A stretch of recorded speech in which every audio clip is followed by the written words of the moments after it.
Right now we got Lawyer. Doing our little photo shoot. But let me introduce you to some of the team. Let's go. Your name?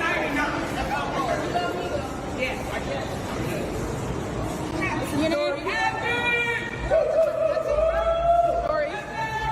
Here, Lawyer. We got Lawyer right here, a.k.a. Poppy Lawyer. See why? We got Bree right here. Big Irby, not the little one. Over here. We got Riv, a.k.a. Rookie of the Year. Rookie of the Year. Big Riv. Not the little one, never the little one. Big 9, too. You feel me? Good lineman, great lineman. We got 2 more over here. It's PG. Another rookie. Hopefully the next rookie of the year. And that's us.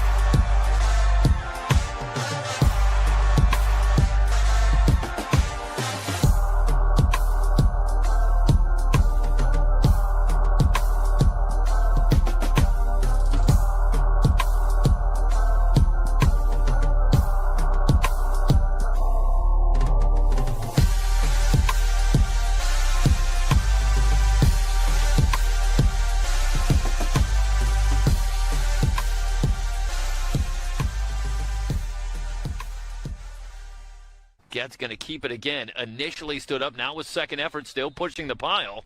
No signal yet, and she's in. So Getz. And it was a good push again up front, initially on Getz, but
snap to Guzman, again with time, pop, flies, Vale is there, at the 20, at the 10, touchdown War, back to Megan Vale.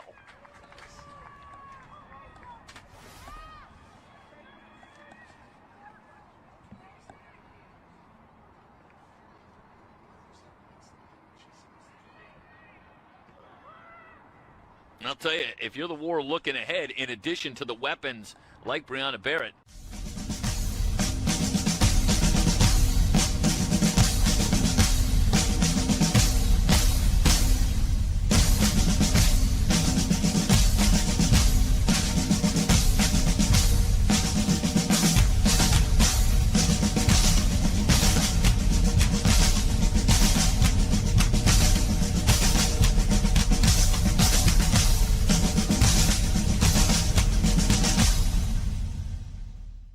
touchdowns, no interceptions on the season, and they're recognizing the coverage.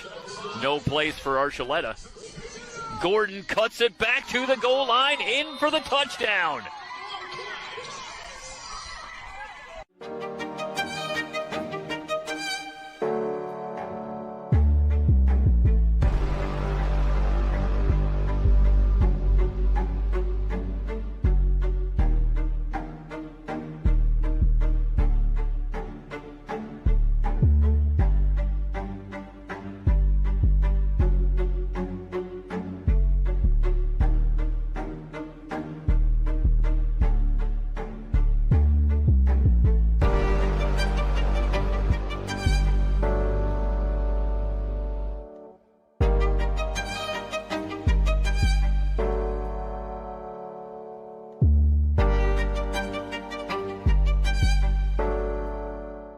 before the game. Baby A after the game. This is me before the game. This is Baby B after the game. This is Tanifa before the game. I'm Tanifa. This is me after the game. This is me before the game. This is Sam. Holy crap. This is me after the game. This is me before the game. I'm Jocelyn Putnam, and this is me after the game. Yeah, name's Victoria. Here we are. This is Victoria after the game. Yeah. This is me before the game. This is Lindsay, and this is me after the game. This is me before the game.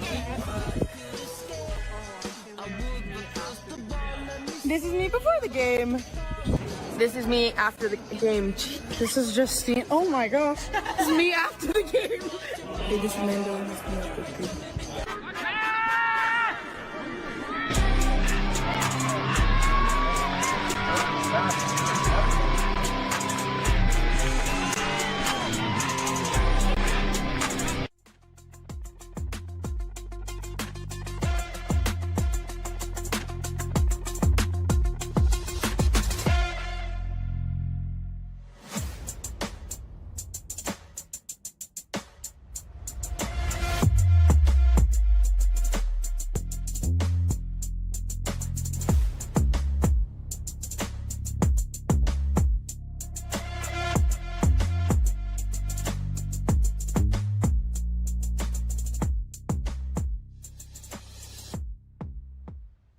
My name is Nori. I play running back and linebacker. I've been playing with Cali War for, this will be my sixth season.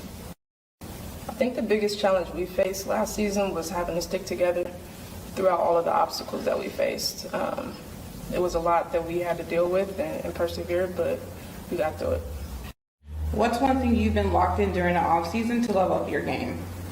I've been focused on learning a new position and the new defense that we have I've been focused on, as well as building my confidence.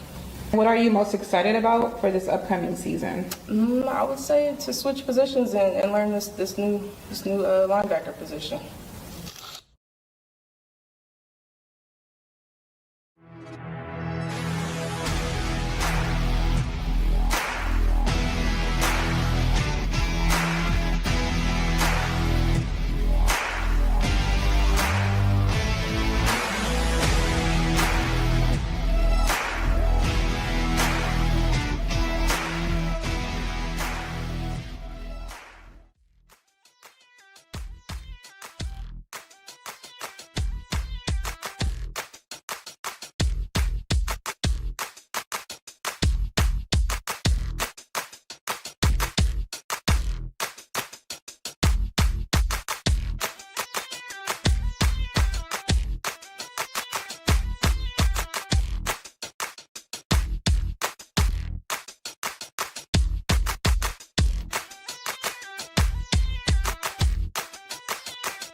Coach again joined by two running backs.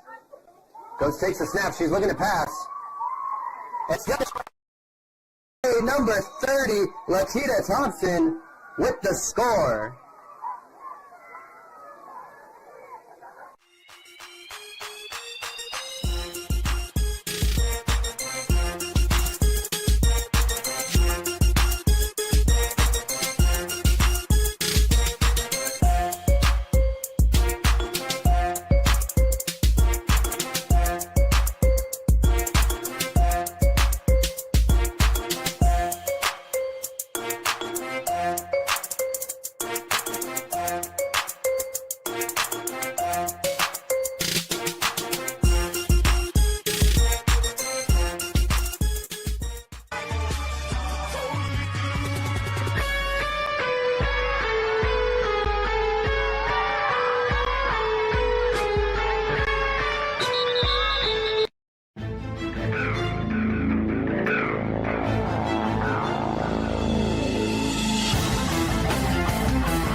Demonstrate your emotions. Use emotions.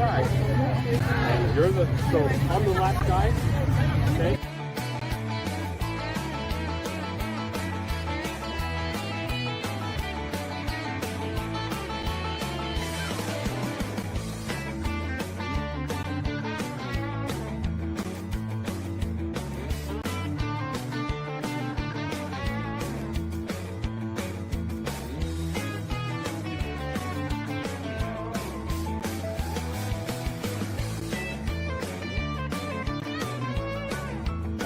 Mine's the star eyes like this.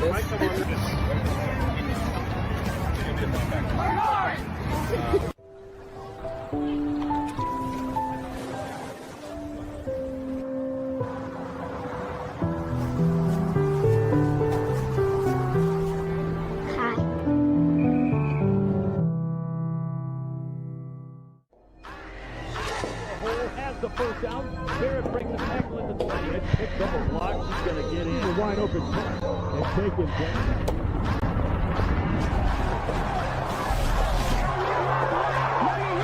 It's time.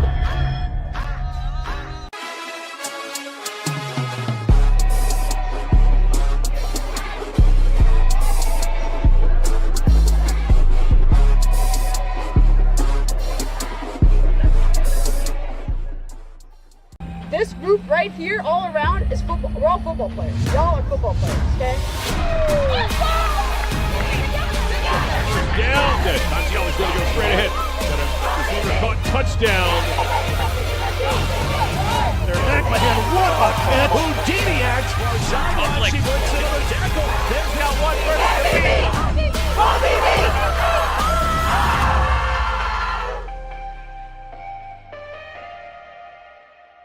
You know the moments, the feeling in your feet, the rhythm of ambition, that extra, that aha, that sight. That's something. The click, the shift, the boom, and you're there. The mess becomes a map, and you call it art, or science, or code, because now you know the way forward. For all the moments that drive you, there's edX. Fuel your ambition with thousands of job-relevant courses and programs at edX.org.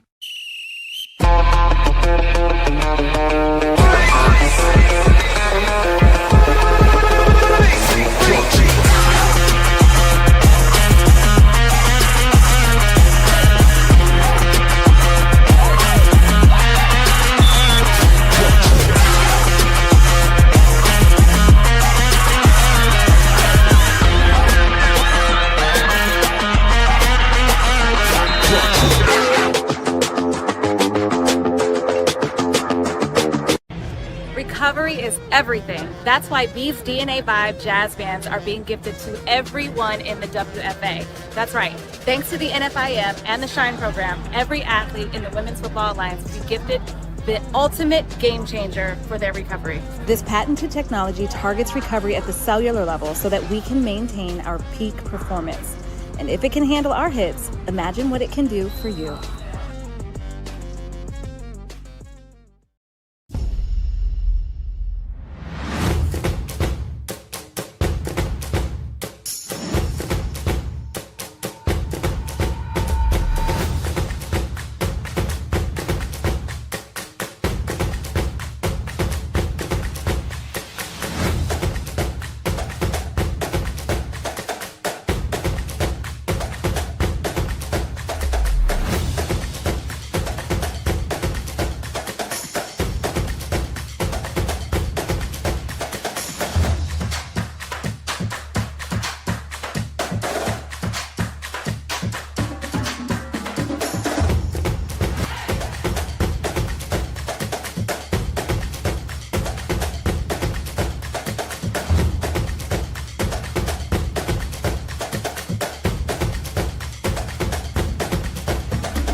I'm Alyssa Williams. I am a wide receiver in DB, and I play for Cali War.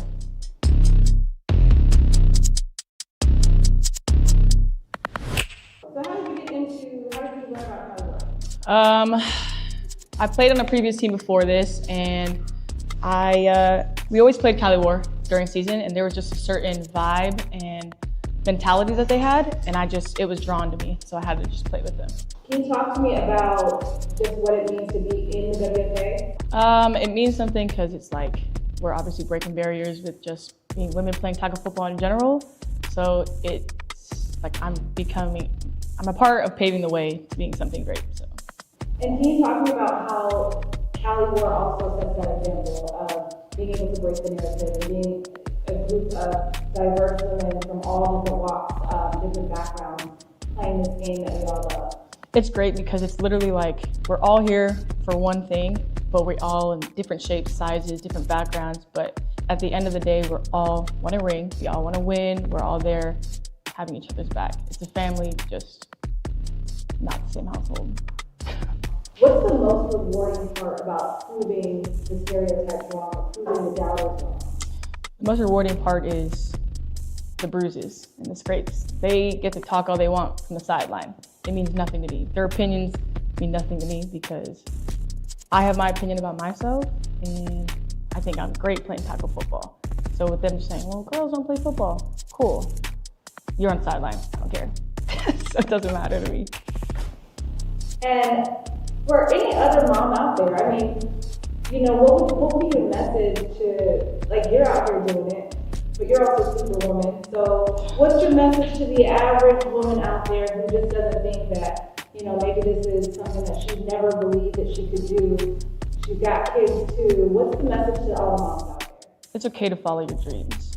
It's always like, you're going to always have setbacks and hurdles, but if you think all the negatives and not focus on the positive, that's how you're gonna live your life. So if you just take that leap of faith and, okay, I'm gonna do it. Not only will you thank yourself, your kids will thank you. So what is the moment in life where you felt immense pressure, and in that moment, you felt yourself transforming into who you are today? For sure, having my son. It was COVID. I was a college athlete playing soccer. I got the news that I was pregnant, and so it kind of just made me believe that, like, of course people are gonna judge me being a young parent, let alone being a single parent. So I had to set the boundaries for myself, like, I can do this with or without people in my life. It takes a village to do it, but one single person can do it by themselves. So with playing football, I can take my son if I need be. I don't have family, then I'm just by myself. But the main thing that I learned from it is believing in myself that I can do it.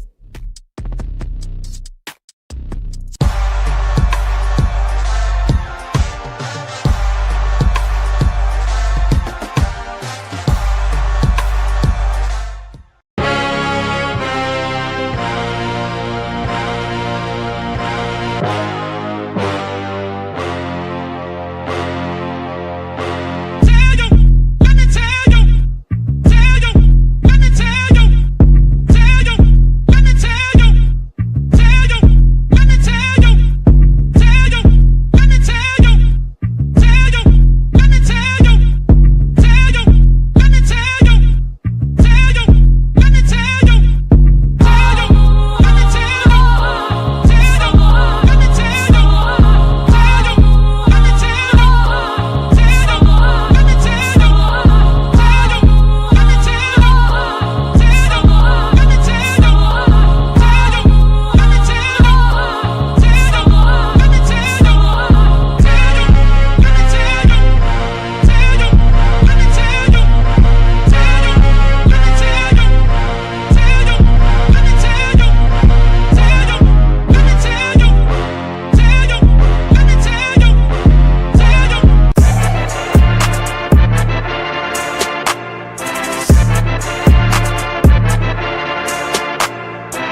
us, we've got the Wildcats facing off against the Cali War for a third time in a row.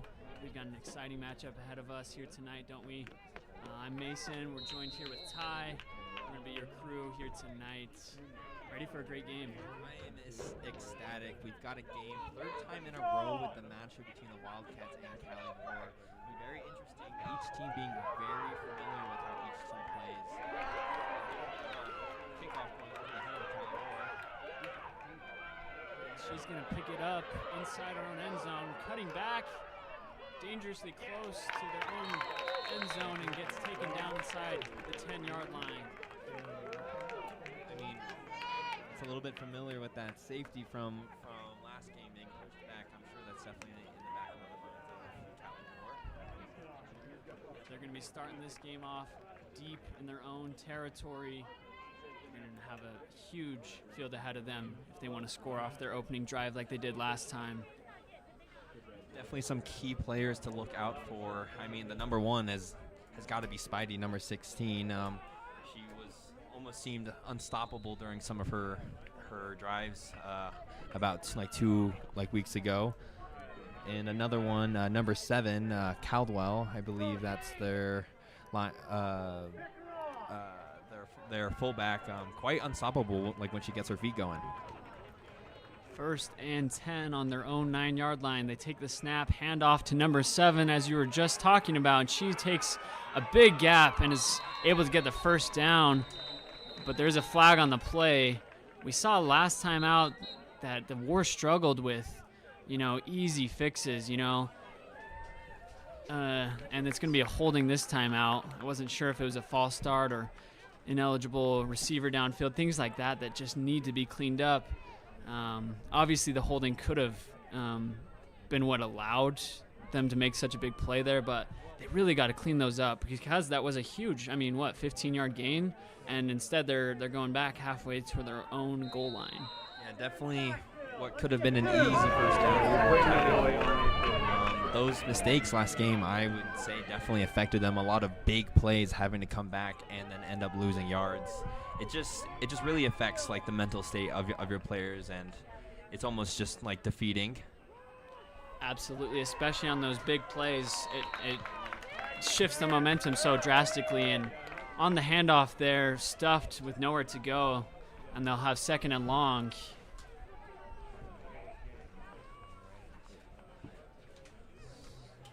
Definitely some pre-game insights. Talking to defensive coach Gordon. Definitely looking out for some trick plays. Most likely going to keep it on the ground is what they said. Last game, Sam almost seemed unstoppable, getting the hat trick of touchdowns. Taking the snap, dangerously close to another safety, and I think it's going to be... Oh, and perhaps not. They might have got just enough. And it's going to be just a 3rd down instead, but they are dangerously close here. They do not want to start off giving up big points, giving up big momentum for the Wildcats. Definitely cutting it a little close from the box. It seemed like a safety, but it looks like just like you said, they maybe just reached that arm out just before the ball went down. Definitely going to be nerve-wracking for Cali War with 3rd and long. Yeah, they're not going to have time really to air out a big pass like they did last week that proved to be pretty effective here. 3rd and 19 on their own 1. They are pinned. They need something here. Snaps taken. Throw across the middle. Held by 2 defenders, eventually swarmed and taken down for a short gain. 4th and long ahead. Certainly they have to punt, but that was dangerous for them last time too.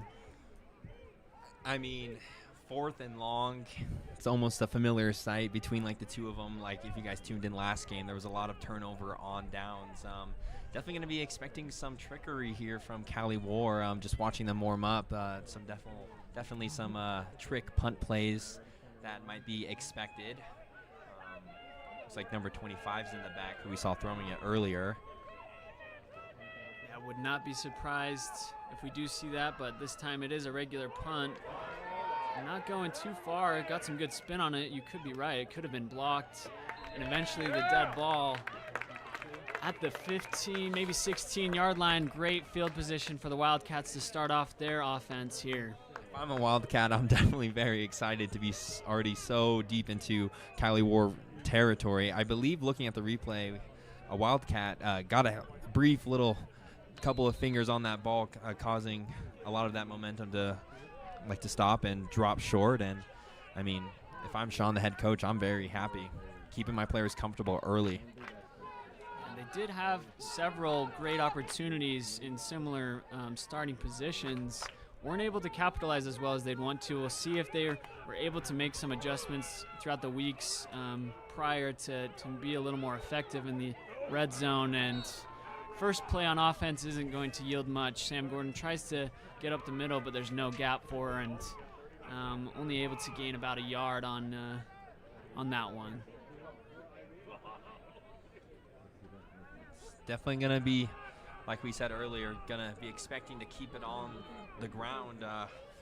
That leads us to a player shout-out. Sam Gordon for the season has 925 yards and 11 touchdowns. I mean, couldn't be more impressed, really. No, and those are both leading the league as of right now, right? Yes, those are both leading stats.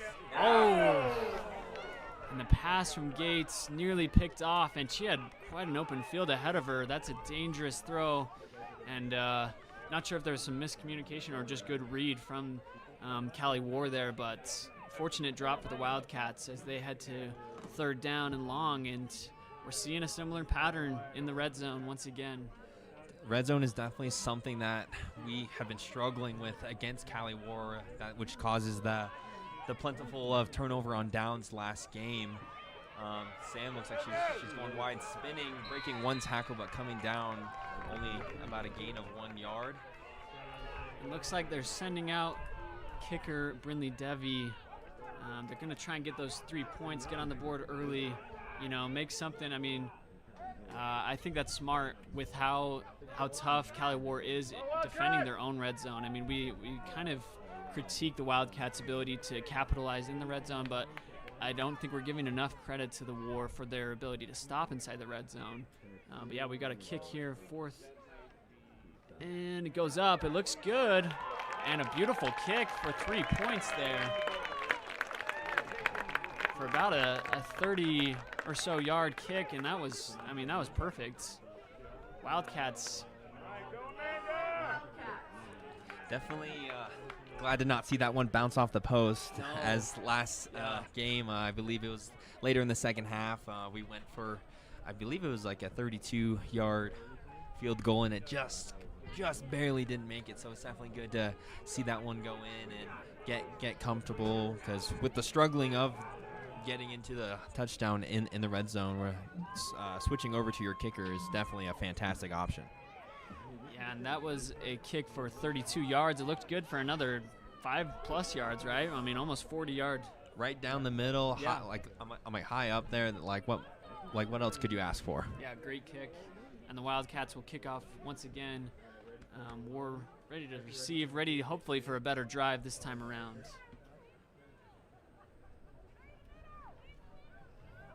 We got some fantastic weather today. Feeling pretty great outside with the 68 degrees and a little bit cloudy, but we definitely have some sunshine. Definitely better than our recent Utah weather with the smoky air and the fires. Hopefully everyone is staying safe out there.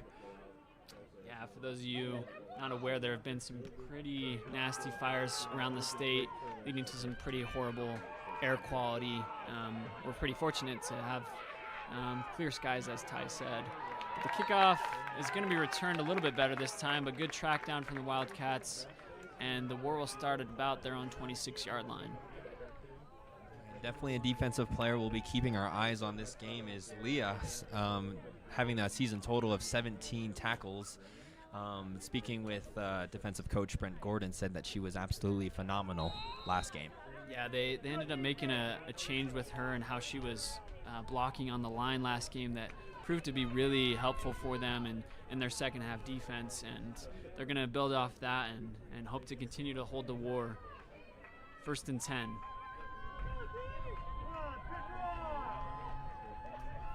Quarterback Guzman takes a high snap, hands off to number 21, and she'll get a few yards up the middle. Looks like the ball came out. Players are jumping on it, but ref might be signaling that she was already down. Yep, and that's just going to be a second down. So a solid gain for them to start this second drive. That's Nori Washington with the carry. They do have some pretty decent options in the backfield for those rushing plays, and we see that just barely now. Definitely looking like the Wildcats are lining up differently, changing their strategy from last game just a little bit, keeping their linebacker in the middle. Snap a little high once again. This time not able to get much momentum. Very short gain, if any. Yeah, looks like maybe about a yard. Good plays from the Wildcats, stopping that gap early, wrapping up, and I think that's Washington who just carried it. That's still on the field. Slow to get up. We got trainers rushing out to check in on her. While we're taking this brief injury timeout, looks like she's going to be okay. Ty, I got to ask, what do you think about those new jerseys the Wildcats are rocking tonight? Looking fly for sure. A blackout game today for our Wildcats. Loving to see it. The crowd seems to be all blacked out as well. Loving the support for our Wildcats. Yeah, they are looking good, I must agree. Almost as good as you tonight. Thank you. I could say the same thing. Here we go on third down and shorts. Wildcats lining up. War with three receivers. Handoff, she eats the first hit and is going to run out to the outside. Awful close, but it looks like the refs are signaling that she did get it. Wow, she just absolutely ate that first hit. Absolutely ate it like lunch. Just meant nothing to her and just kept running on that outside, getting that first down. Fantastic play. Yeah, I don't know if they were expecting her to take it to the outside as normally with those two big running backs that they have. They usually, plow right through the middle, and so looks like the Wildcats player wasn't quite anticipating that. She read the play well, but just wasn't able to make the stop early, and that is going to be enough for the first down. War's trying to build a decent drive here going on. Snap. Pump fake twice, up the middle into double, maybe even triple coverage, and an incomplete one. First time looking up in the air for Cali War. Definitely going to expect it to end up in Spidey's hands at least once or twice, like this quarter, I would imagine. But they have quite a lot of receivers. Last game, loving those corner routes. This game looks like that they're aiming in the inside. Yeah, that attempt was to Megan Vale, number 11 on the War. Like you said, they have multiple weapon options on the outside. They like to line up with 3-4 receivers just about every play, even if it is a handoff. Fake handoff, pass outside to, is that Spidey? It is, and she's going to be eventually pushed out of bounds. We're going to have third down and 3-0. There was a penalty on that play. Referee's discussing that now.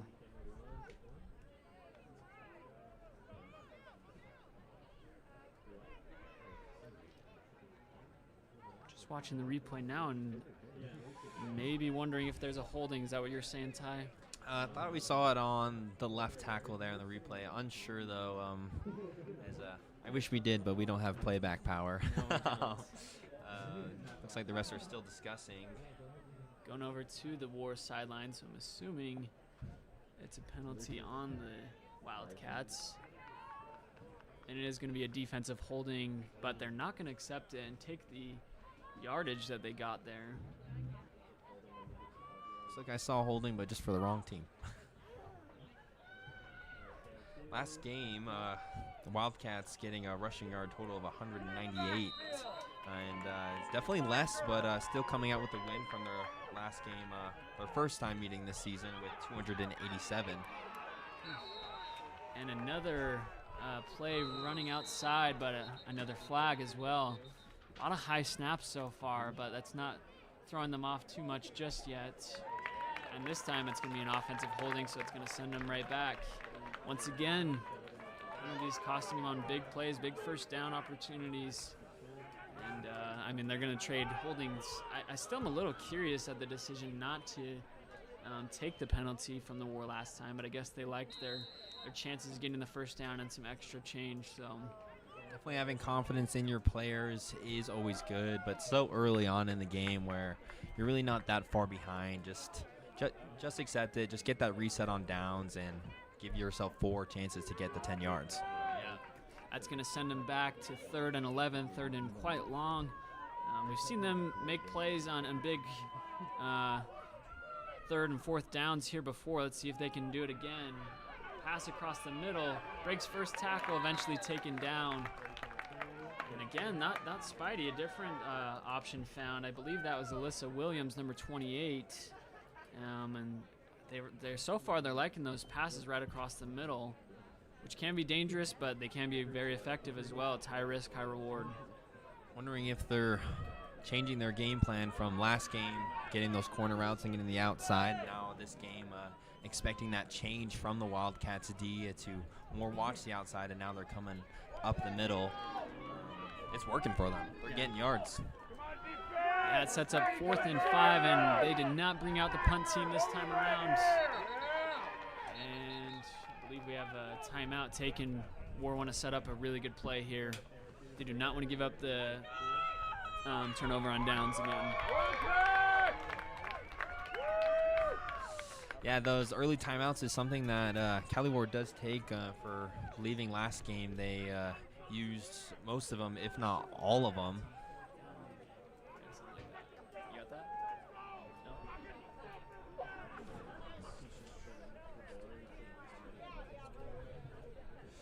Last 2 games against War, averaging a TD every 100 yards, total offense of 641 yards, yielding 6 touchdowns. Doesn't sound too bad, but when you compare it to their previous 4 games. Yeah, their previous 4 games, they definitely tend to score a lot more than what they score against Cali War, which kind of shows you how good of a defense Cali War does have. Definitely causes that struggle in the red zone. Like, I feel like we get that yardage, but right when we break that 20 yards, Wildcats seem just to struggle just to punch it in. Yeah, the total yards per game wasn't too different, but they were averaging almost double the touchdowns, which is pretty crazy. And they take the snap on 4th down, and it's incomplete pass. Another penalty, though. And we'll see what direction this one's going to go, because this is a huge sway here, either direction. If it was on the War, Wildcats will probably just decline and take the ball. Otherwise, the War will probably have a first down. Oh, it is going to be on the Wildcats. And a defensive pass interference play. I wonder if she was grabbing the receiver, not letting her get a fair opportunity to try and catch the ball there. And that is a costly penalty. We've been talking about the costly penalties for the War, but this time it's going to be on the Wildcats. And that is going to move the chains. Yeah, PI is just one of the most defeating penalties that you can get called on yourself.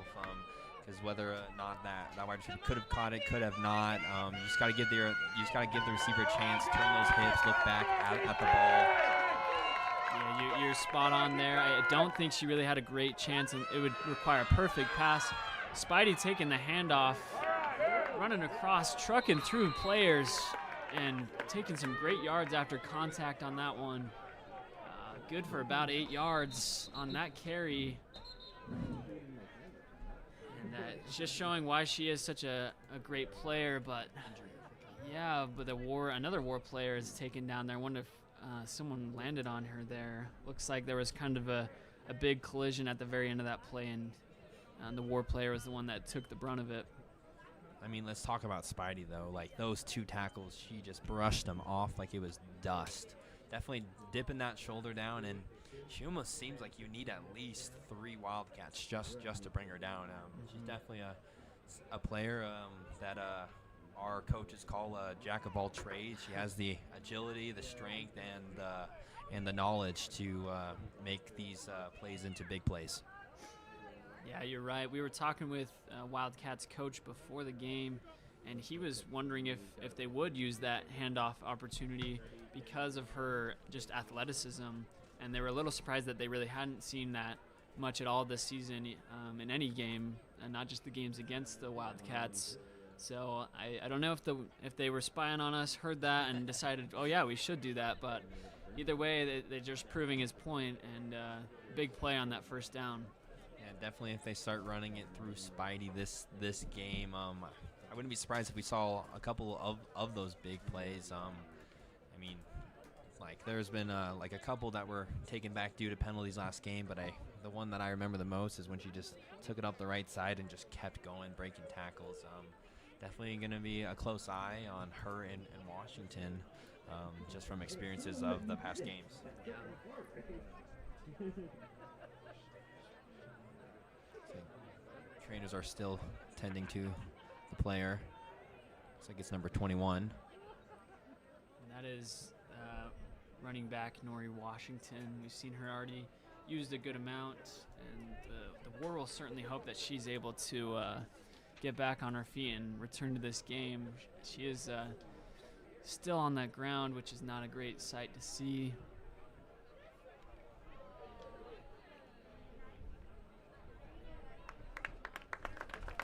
And getting up to her feet, but requiring some help to walk off. That's not a great sign. We hope she's okay. We hope for the best.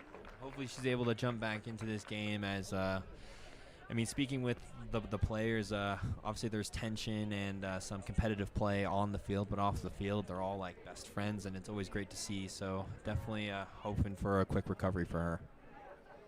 Yeah, not much of a rivalry between these two, at least according to Coach Gordon. Isn't that right? Yeah, interviewing Coach Gordon, he says we don't have rivals, so that might just be due to the fun relationships that all the players make with each other, and I'm sure that has some competitive play in with that quote as well.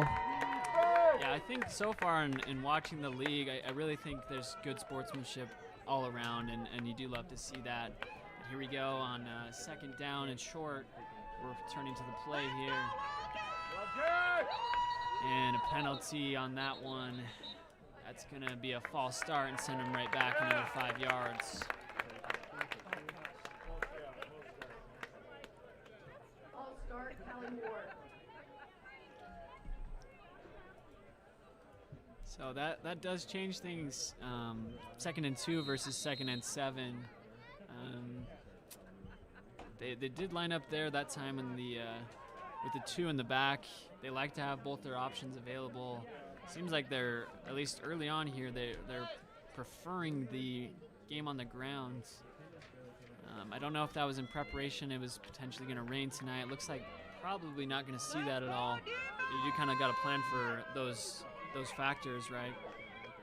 Yeah, definitely seeing a lot of these plays on the ground, but I mean, they're getting their yardages. They're getting across the field surely but slowly. Stepping back. She's being chased and is going to throw it. I think that would be, are they calling that a fumble? I don't think that could be. I would almost call it intentional grounding. I was going to say, there's no receiver anywhere near that. And I wonder if referee's running over to discuss that at all. Great play from the Wildcats, able to chase her down and eventually bring her down. Some confusion, though.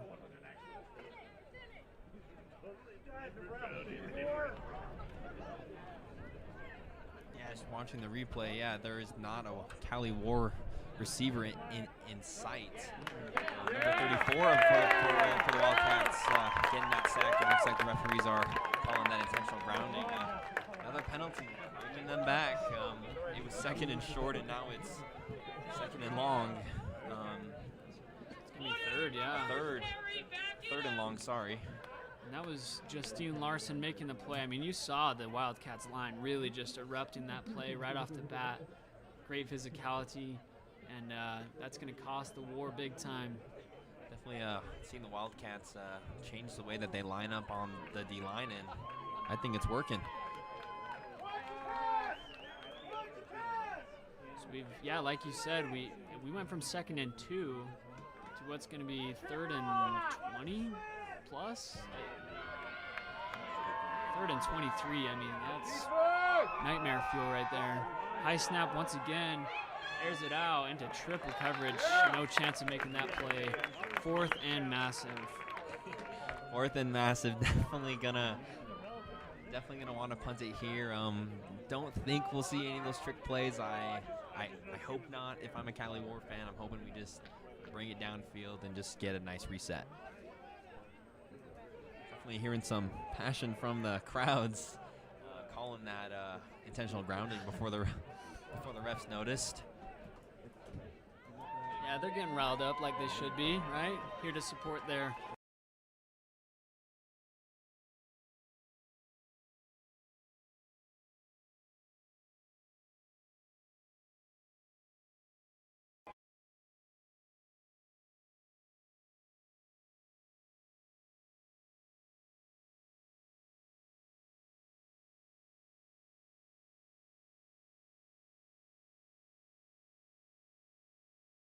to stop that drive and eventually get the ball back. They did eat up a good portion of the first quarter, but The comfortable seat that I want to stay in.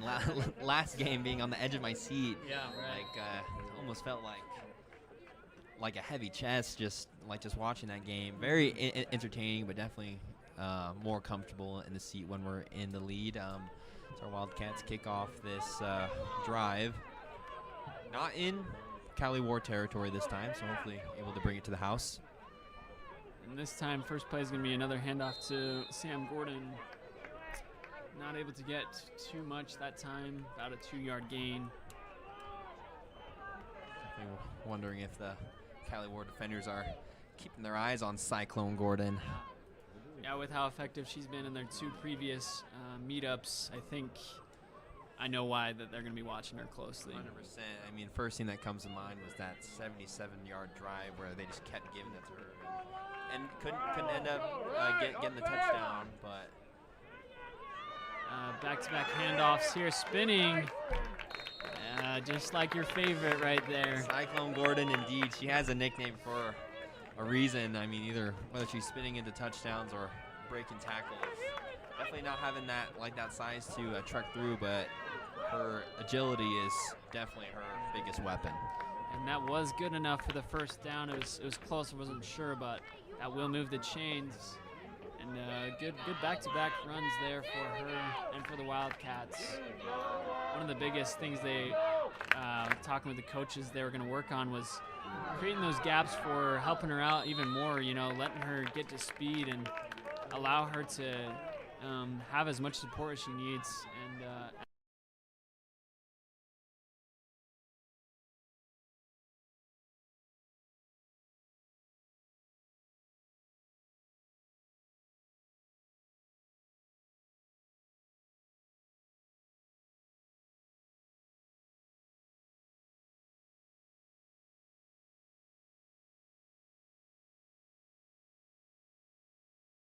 Enough time to pass that ball off. we go on 2nd and 6. Another handoff. Gordon, almost able to break through, but well done from the War lineman as she reaches up and grabs her and just kind of pulls her back. That was pretty impressive play there. One-handed tackle. You don't see that one too often. Very impressive of the strength of, I believe that's number 35 on the D-line for Cali War. 3rd and 4, kind of a shorter one. See what they can do here.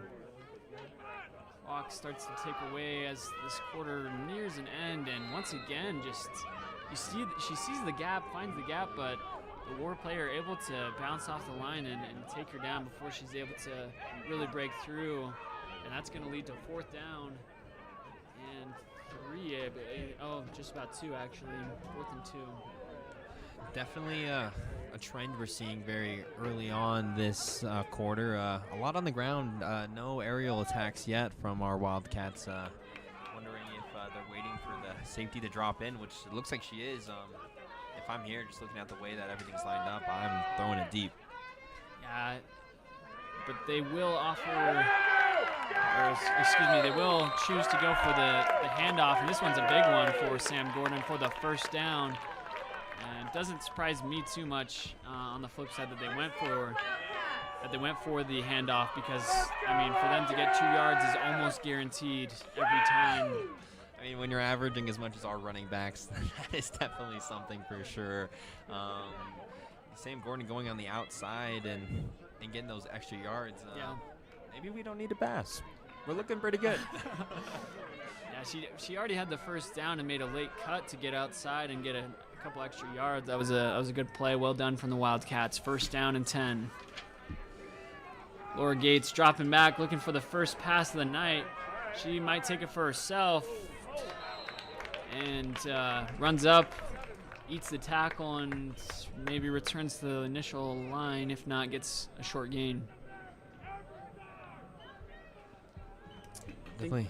Go ahead. I was just going to say, Cali War doing a great job keeping Wildcats wide receivers locked in. Having a little bit of a breakage on that O-line, having two defenders get back there early is pretty nerve-wracking for a QB, so stepping up was definitely the right call, breaking a tackle, and looks like preventing a loss, I believe. Yeah. Yep, they were able to get back to the initial line of scrimmage. As the first quarter comes to a close, Salt Lake City Wildcats 3, Cali War 0 in this defensive battle so far. Yeah, defensive battle, something that we did assume from the two teams. Not saying that each team lacks offensive weapons. I mean, we have Laura Gates, we have Sam Gordon, Lambright, Ronings, and Archuleta and Cali War having fantastic wide receivers, running backs, and a quarterback. It's just, I would say that each team just also equally has a great defense, keeping their wide receivers locked down on each side. Having a few runs that break for like the first downs, but definitely I'd say each team's keeping it pretty under controlled. Yeah, this game is definitely a sight to see so far, and so is our view right now. I mean, look at those mountains back there. They're looking glorious. Almost as glorious as your eyes, Mason. It is so beautiful to be out here in Utah with this. I mean, 68 degrees. I mean, I want to be down there playing football. Right. If I'm honest. I don't know if I want to be playing up against any of these ladies, but no, I would get. I can't say the word, but I get my rocked. I definitely would not do well here. Don't know how I would feel taking a truck from Spidey. Absolutely not. Yeah, we'll stay safe up here. In the box. In the box. As we go into the second quarter, and it's going to be a handoff up the middle for Gordon.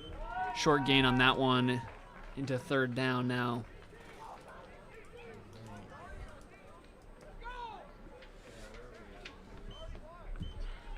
All right, some other playoff games as we wait for the next play. Pittsburgh taking the win, and same with the DC Divas. Each game having a pretty big margin, like between their rivals. Pittsburgh going against High Blaze and Divas going against Tampa Bay Inferno. So that was over in the National Conference. Do we have any idea what's going on in the American Conference? The other game. Here we go on this play. Outside to Sam Gordon, able to get to speed. Not able to get any blocks, but awful close for the first down, and it is going to be enough to move the chains once again. But yeah, as we were saying, that was in the National Conference, those scores, which are on the other side of the bracket. Here in the American Conference, the winner of this game will go on to play, I believe. All right, just pulling up those stats. I don't pay for YouTube Red, so I'm working through an ad right now. We'll get you posted on that when we have those available. But here we go with the Wildcats. 4 receivers on the outside. Gates going to take it herself, and she's got blockers. Penalty is thrown on the play. Gates showing her athleticism this time as she's shoved out of bounds. Takes out a referee. That was about good for the first down, but yeah, there was the flag thrown there. This could be coming back, and it is on the Wildcats.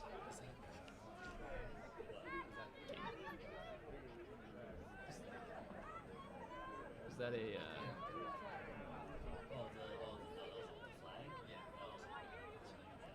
holding play on that one? It's going to send him back 10. unfortunate because I like that play design a lot. That was well done there. Got awful close, if not getting the first down. Good blocks from the receivers on the outside, but instead they'll come back for 1st and 20. I don't know what you do here, Ty. Do you go for the skies? Do you rely on your reliable Sam Gordon on the ground? I mean, just looking at where this defense is right now, they're pretty enclosed. There's no safety dropped back. I'd definitely try throwing it, but looks like we do. Looks like they're playing some tough man. Laura coming up the middle again. Oh, no, and she's going to be taken down, sacked eventually, trying to weave her way through, but unable to get through. Looks like that Minnesota and St. Louis Blaze game. Minnesota up 21. St. Louis with 7. If that holds, then yeah, the winner of the Wildcats versus the War will go on to play the Minnesota Vixen in the next round of playoffs. That'll be 2 weeks from today. Wildcats win, they will host. We'll be back here. Obviously we hope for that, right? Yeah, I mean, I'd love to broadcast another game. This is the time of my life. Here we go on 2nd and 23. Small loss on that sack on the last play. And a handoff. Receiver Archuleta able to eat up some of that yardage there, but they do have a 3rd and long ahead of them. Already seen that safety drop back in her setup. Definitely going to be preventing any big passes and big plays. If I'm Cali War, I'm taking it pretty comfortable and dropping back just a little bit just to prevent the first down and hopefully get a turnover on downs again for them. So that play was good for 8-yard gain, leaving us with 3rd and 15. Quite a ways to go. A little bit further and they would get into that field goal territory. I mean, if she's going to be kicking as good as she was with that field goal, I think they like their chances. Gates drops back. Gordon picks up the blocker on the outside, airs it out. Roning's able to bring it in, and it is completed. Eats up a good portion of that again, and they're going to have about 4th and 9. So a 6-yard gain on the completion. Definitely pretty close to that field goal line. Doesn't look like we're sending out our kicker, and we'll keep it with just our starters in right now. Don't take the call for sure. I mean, that big pass is a huge confidence boost for Gates and Ronings to get the air going quickly. Definitely help free the ground for Gordon and Lambright. Yeah, that would have been a 42-yard field goal attempt, a little bit long. So they're going to go for it on 4th down. Wide open. Oh, pass is dropped. It was just a little underthrown that time. Oh, great play design. She saw the open receiver, but it's just not going to be good enough, unfortunately, and they will turn over on downs. Definitely some frustration from our head coach, Sean. I mean, absolutely kind of felt it in the crowd, like you wish for those, but I mean, we'll always get them next time. Seeing open receivers early, especially on those outside, is definitely a good sign. It's a little tougher to get them out there. Yeah. So. Especially when you do have a 4th and long like that, because the other team knows what they can't do is give up a big play. They can allow you to get 5 yards on that play. They can leave, kind of give you some, openings, I guess. But they, so to get that wide receiver that open is a sign of a good play design, and but unfortunately unable to execute, and it will be a turnover. I think they will feel positives from that drive still, though. Oh, 100%. I mean, another deep pass on that second one definitely shows that our QB has the confidence. Some good D from Archuleta. Yeah, she was just the target on offense one play ago, and now switching back on defense in a way to break that up. Huge. Definitely very good. A couple Wildcats there to assist her as well, and a great job getting the hand on the ball and getting it off track. 2nd and 10 after the incomplete pass. Once again, they're trying to target the middle of the field on those plays cutting in, And the Wildcats are handling it pretty well, able to surround with multiple receivers. That can sometimes be difficult as they do prefer to play man. And they've got... They're going to rush this time up the middle.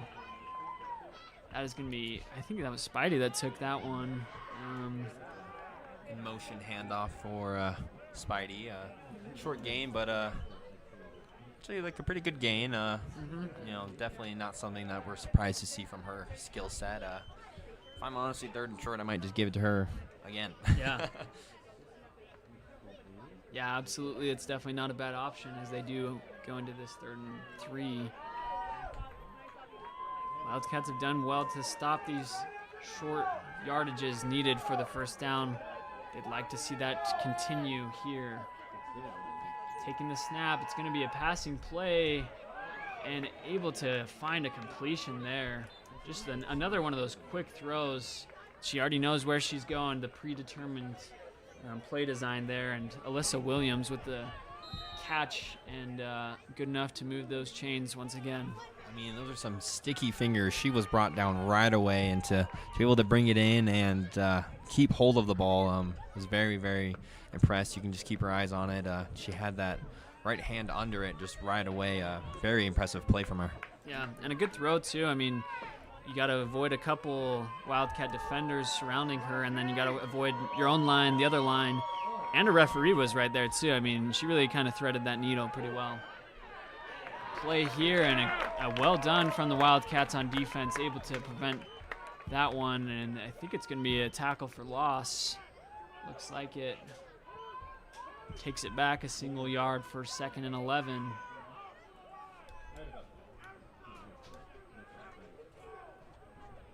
What are you hoping to see from our Wildcats today, Mason? I would really love for their offense to really explode, get going. I know that's a tough ask because they are playing against such a tough defense, but if they can get that offense, even to score the field goals, get the points when it matters most, I think that's going to be so important for them. I would love to see that. 2nd down, taking the snap, and it's going to be a penalty, false start, signaling and send them back 5 yards for 2nd and 16. That is already accumulating to about 5 penalties for Cali Ward. Definitely not something you want to see. I mean, first half isn't even over yet. If I'm their head coach, I'm definitely going to be talking about that in the locker room for sure.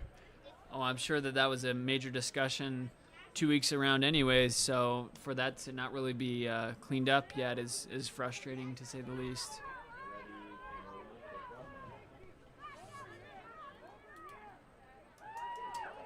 Once again, here we go on 2nd down and 16 for Cali. Takes the snap. She's got some time. Pressure coming now. Play across the middle. Great catch. She's got speed and a blocker. Gates eventually able to get there and take her down, but not before Cali Ward gets the first down. And that is number 11, Megan Vale, on Cali with the great catch. Another one up the middle. It seems to be the favorite spot for those short routes that cut across the middle of the field. I'm avoiding route names today. Yeah, that's a tough one. Mistakenly thought a slant was not. My bad, folks. Yeah, and the WFA players, they're gonna call you out for that 10 times out of 10. They know their ball. They do know ball for sure. I mean, the way they play, the way that they almost instinctively come up with plays on the fly, and their their improbability. Yeah.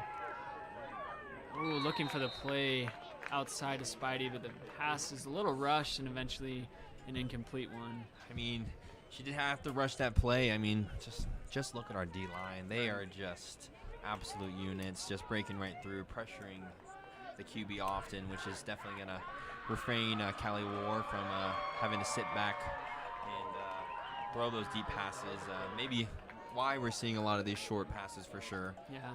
And we like the short passes, too, because, again, we avoid route names. Yeah, whatever gets me away from the route names. Is 3 games in too late to say that we are not professionals? I would say so. Okay. 100%. Yeah. Well, we're not going to say that then.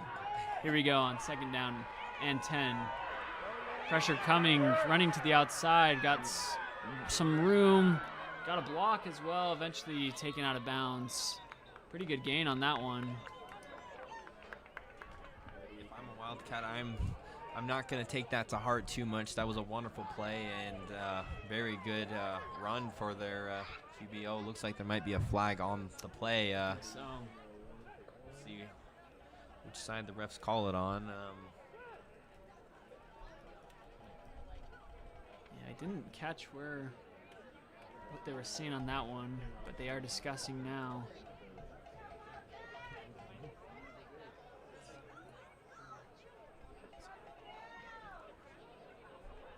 They're going to wave that one off after a brief discussion. So the play is going to stand, and pretty good scrambling from quarterback Guzman. Like you said, I think the Wildcats did well to pressure, to prevent the passing play from going anywhere, but she does scramble well and gets to the outside for a very solid gain of 7 yards, I believe.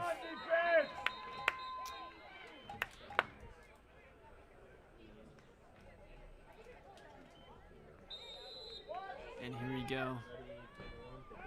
3rd and short. Once again, 3rd and 3. 2 receivers on this near side, 1 on the far side.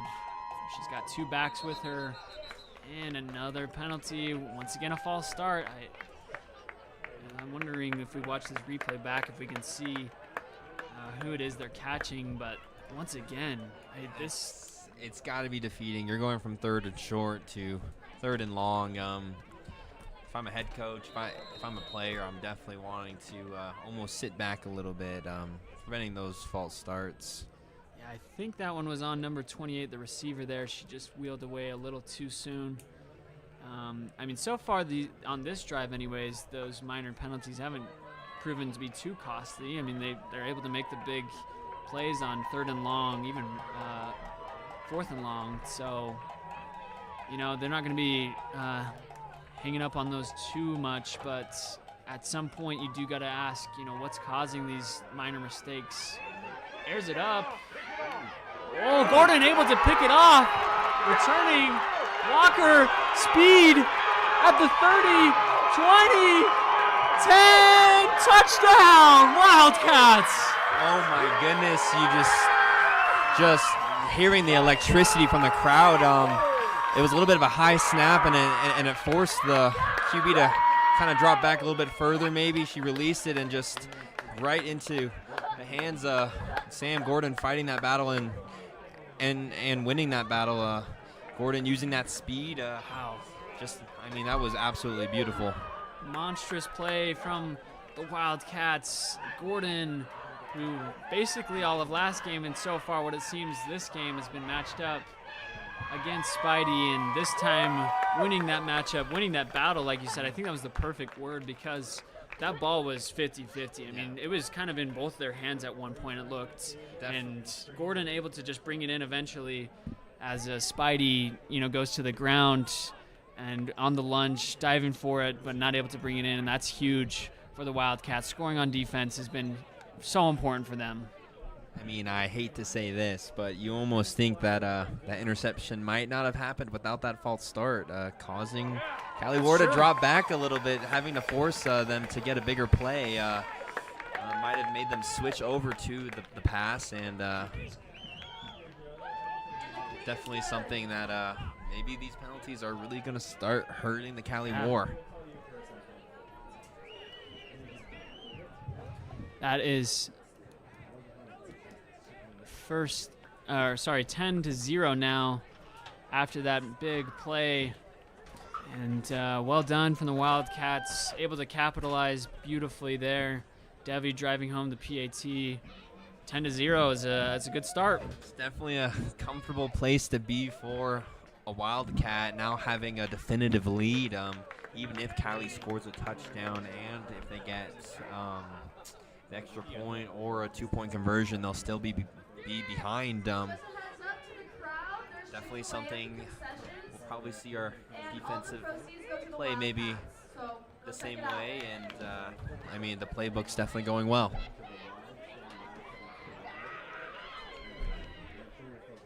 You know, you asked me what I wanted to see from the Wildcats this time around. I said good offense. I should have said good scoring. It doesn't matter what side of the ball they score from, and I think that's exactly what I meant, or what I mean now.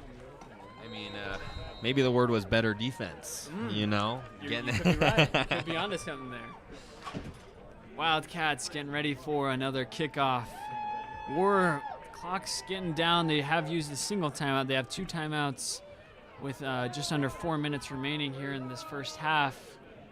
Kind of a lower kick, almost a squib there. Picked up at the 15, and this is Spidey cutting in, out. Taking it to speed, eventually forced out of bounds, tiptoeing. She is, I mean, a sight to see when she gets to speed. It's like when I say it, folks, I'm being for real. Like, you need multiple people on her at all times. I mean, you saw what she did with such little room, dodging and breaking tackles, and I think like a couple tackles she broke or dodged there, let her gain another 10 to 15 yards. Yeah. Well, and just the agility. I mean, she's trying to tiptoe that sideline, eventually loses the balance and falls out, but like you said, those extra yards go a long way, and they've got a pretty decent field position here to start this drive, their best so far. Let's see if they can take advantage of that. Not if the Wildcats have anything to say about it, though. I believe this will be their 4th drive, hopefully to eventually be putting some points on the board. Wonder how Cali War is going to play this drive. I'm guessing we're going to see some more running, some more Spidey probably too, and able to wrap her up this time on the handoff. She's going to get a couple yards on forward progress eventually, but I'm not going to let her get too much. They'll be happy with a short gain like that. Definitely seen that handoff to Spidey more often. You wonder if they really did listen to Brent Gordon talking about giving it to Spidey more. I'm wondering. Yeah. Maybe we have a spy in the box. Is it you? I don't think it's me. Okay. It might be me. Okay.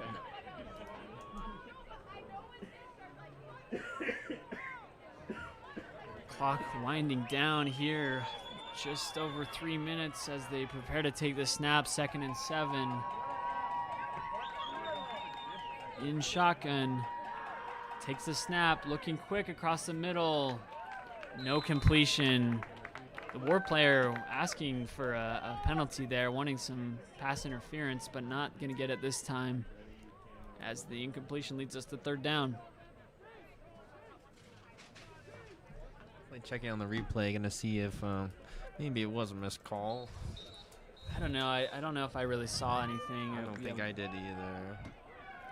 I was gonna say, only thing I'm seeing there is an illegal block downfield on number 16 with linebacker Sam Gordon.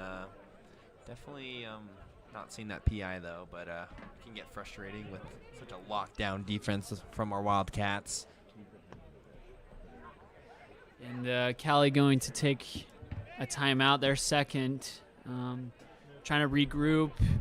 They need a big play here to keep this drive going. Try and get some points on the board before the half ends. Getting some points on the board. Being shut out from a half is just so hard to get over mentally. I mean, being shut out for two quarters is just so hard. So definitely.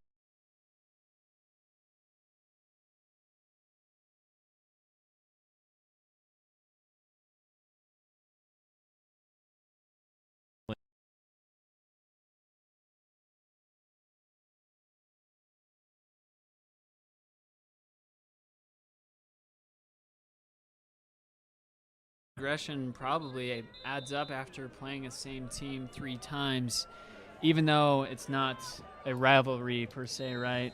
You almost wonder if it did build. Oh, it's the Wildcats. Yeah, you know, and maybe vice versa for our Wildcats, wondering like, oh my gosh, Cali War, I mean, them being definitely the toughest team that they've played off like this season to For sure. have to play 2 games in a row, and then third game being the playoff where there's a potential of elimination. Looks like a sack from our Wildcats. It's number 54. I believe that's her second for the game. That's Justine Larson. And she just left her feet, dives onto the tackle. And the Wildcats going to take a timeout because now they're like, hey, we're probably getting the ball back. Let's give our own chance to try and score before this half ends. And you were correct, that was 54. With the play, huge play from Justine Larson. The line once again showing how huge. I mean, they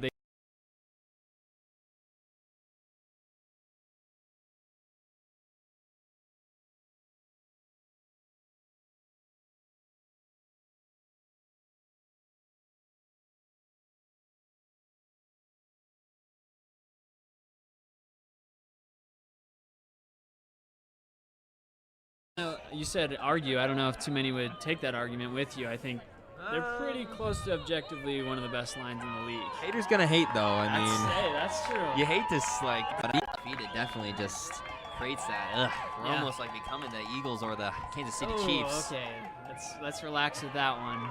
Speaking of the line, Sydney Sessions here on the sideline, hyping up the crowd, getting them motivated on the incomplete pass. And a turnover on downs, giving our Wildcats a chance at a drive to end this half. With over 2 minutes, this is 2-minute drill time. 2 timeouts, the 2-minute timeout. I mean, this is a great opportunity for them. This is a fantastic opportunity. You like with those timeouts, the 2-minute timeout, like you just mentioned. I mean, that is so much time to be able to stop the clock. Sure. Plus. Maybe we'll see our offense take it on the sideline a little bit closer to, again, stop that clock. Wildcats need to realize that they do have that lot of time and maybe not go for risky plays and just keep it safe. Just do what they do and go up the middle and run the ball. Absolutely, yeah. Another thing to mention, they are feeling confident with their kicker, I think, after that first successful field goal. So that's definitely an option, you know. 3 points is 3 points. They'll take that all day if they are able to get down to the field. Gates taking the snap. Quick pass to Archuleta. She was open, just comes off her hands, though. And she was actually cutting in between 2 War defenders. I think if she takes that, she gets past them. She was at speed there. Archuleta, I mean, I have tried guarding her. It is not fun. She is really fast and very, very shifty. Definitely can see her breaking those 2 tackles with that speed already going. And I mean, if she catches that ball, all she has is that safety. And I mean, I'd put my faith in Archuleta to break that tackle. If not, juke them out. Right. And even if she doesn't, I mean, that's still a great play. Good play design all around. Just kind of unlucky to not get anywhere with it, but they won't mind that, as that does bring the clock to an end, or to a pause there. 2nd and 10. Once again, Gates dropping back with the snap. Out wide to the tight end. And she's going to catch it this time for a good gain of 3 or 4 there. Wonderful short pass. Tight ends got great hands. I mean, you saw her plant that foot and come off to the left side, and then just look at Gates and watch that ball come all the way through. Gates breaking a tackle, taking a pretty big hit. Wildcats were able to just get that play off before the 2-minute timeout, but now Gates is down after a huge hit, like you said. It's a big hit. Our trainers are already out there tending to her. It's like she'll get back up. So sorry, that's our head coach, Coach Sean, and her dad. And her dad. That is true. I totally forgot about that. Looks like she'll be okay, all right. Yeah. It's one thing that Laura Gates is she's tough. Yeah. She's not afraid to take those hits. Definitely prefer not to. I mean, as of with any player, but looks like they're just making sure that she's all right. Yeah, and that did take up the 2-minute timeout there. So the clock is stopped, just under 2 minutes to go. But I think, we've talked about this in weeks past. the Wildcats, most of their players coming from the youth league here, the local league here in Utah primarily. So they're conditioned to hard hits. You know, they've taken plenty in their careers. You know, probably a handful of, if only minor injuries, probably some major ones throughout their careers as well. So, you know, they are rough and tough, but she's able to. I mean, if you look, like I'm sure the parents know, these girls are littered with bruises and scratches. Yes. and turf burn. Week they in, definitely, week out. like week in, week out. Just yes. It is just insane on how strong like they really are. Pitch outside to Gordon. Getting to speed, not quite able to get to the first down. And I don't think she's got it, so that will be a turnover on downs. Really unfortunate for them. They were so close on that 4th down play, but not close enough. And it's going to go right back to the war. They have another chance. We still have plenty of time left in this first half. Only having one timeout, but minute 45 is a lot of time, like, believe it or not. Yeah. Definitely, it's just a couple big plays, and then you're down the field. Right. That is a lot to ask for going against such a tough D from our Wildcats, but we've seen it before. Yeah. In that last game. Cali Ward definitely has some tricks up their sleeves. I think they're going to have to switch their gear a little bit here as far as passes right up the middle. If they are going to try and save that clock, they're going to find the outside as much as they can on those corners. Am I right? On those corner routes. Pass early outside, and that play broken up. Number 5 on the Wildcats, that's Sage Stewart. She's go ahead. I was just going to say, like, that ball coming up a little high definitely prevented her. She had the room in front of her. May have been I believe I saw just another high snap. Oh, no, that one looked good. Just kidding. That one was fine, yeah. They Just have looked like it was a struggled little with bit- that all night, though, haven't they? Yes. Looks like it was just a little bit high, just out of her reach. She definitely has the wingspan for it. Right. And that was, once again, Sage Stewart breaking up that play. She's a converted soccer player. Very athletic, very fast. Speed. Yeah. Learning the tackling, but looks like she did just fine there. And a sack on this play. I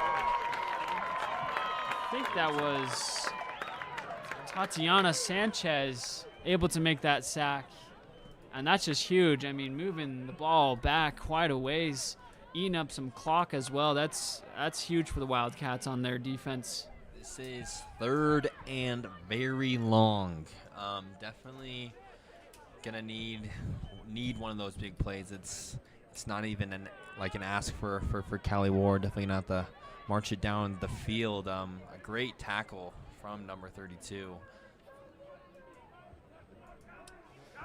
And Cali going to eat up some more clock, trying to design a play here. Maybe they're just accepting that they won't get all the way down the field and don't want to give the Wildcats an opportunity on the ball again. That would maybe be my guess. Hail Mary. Hail Mary. I would love to see it. When we just might. Nope, it's going to be a handoff up the middle. Good for a couple yards. I do think they are just bleeding this clock at this point. I don't see any timeouts coming from their head coach. I mean, 4th and long. You only have about 20 seconds left. The clock is still running. Oh, looks like a player is down. So trainers will run out to her and take a look. Staying healthy this far in the season is a must, but it is also very hard. Right. Football being a tough sport to stay healthy in, taking hits is definitely not what the body was built for. No, I don't think so. And those pads, I mean, I don't know how many of you guys have played football, don't do anything to for those big hits. It is just a thin piece of plastic with a little bit of padding. Yeah. Yeah, that's going to lead to an injury timeout to stop the clock just before the end of the first half. Notably, the Wildcats will receive to start this second half. We said that last game, though. And the onside kick. The onside kick. So I'm not going to talk about that too much. We don't want to do any commentator's curse of any kind. Definitely don't want to jinx the players, as Brent Gordon is huge on that. I asked him if he was going to take the win, and he said, "Do not jinx me." So I had to knock on the wood, and then he said, "Don't bring it up." And I went, "Okay." Okay, yeah, I respect that a lot. Definitely do. I mean, the jinx is a real thing. It is. It always happens. Right.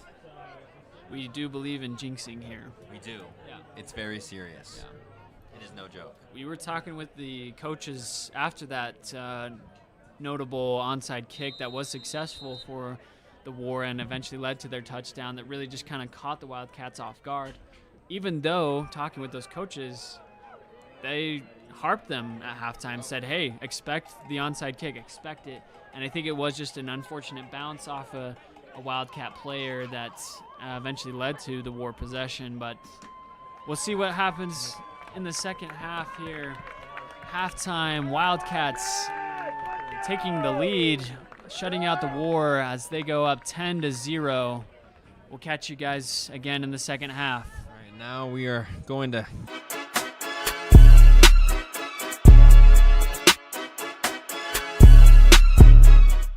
This group right here, all around, is football. We're all football players. Y'all are football players, okay? Down. Contiello's going to go straight ahead. Got a receiver caught. Touchdown. They're back by hand. What a catch. Houdini acts. Sideline. She works another tackle. There's now one for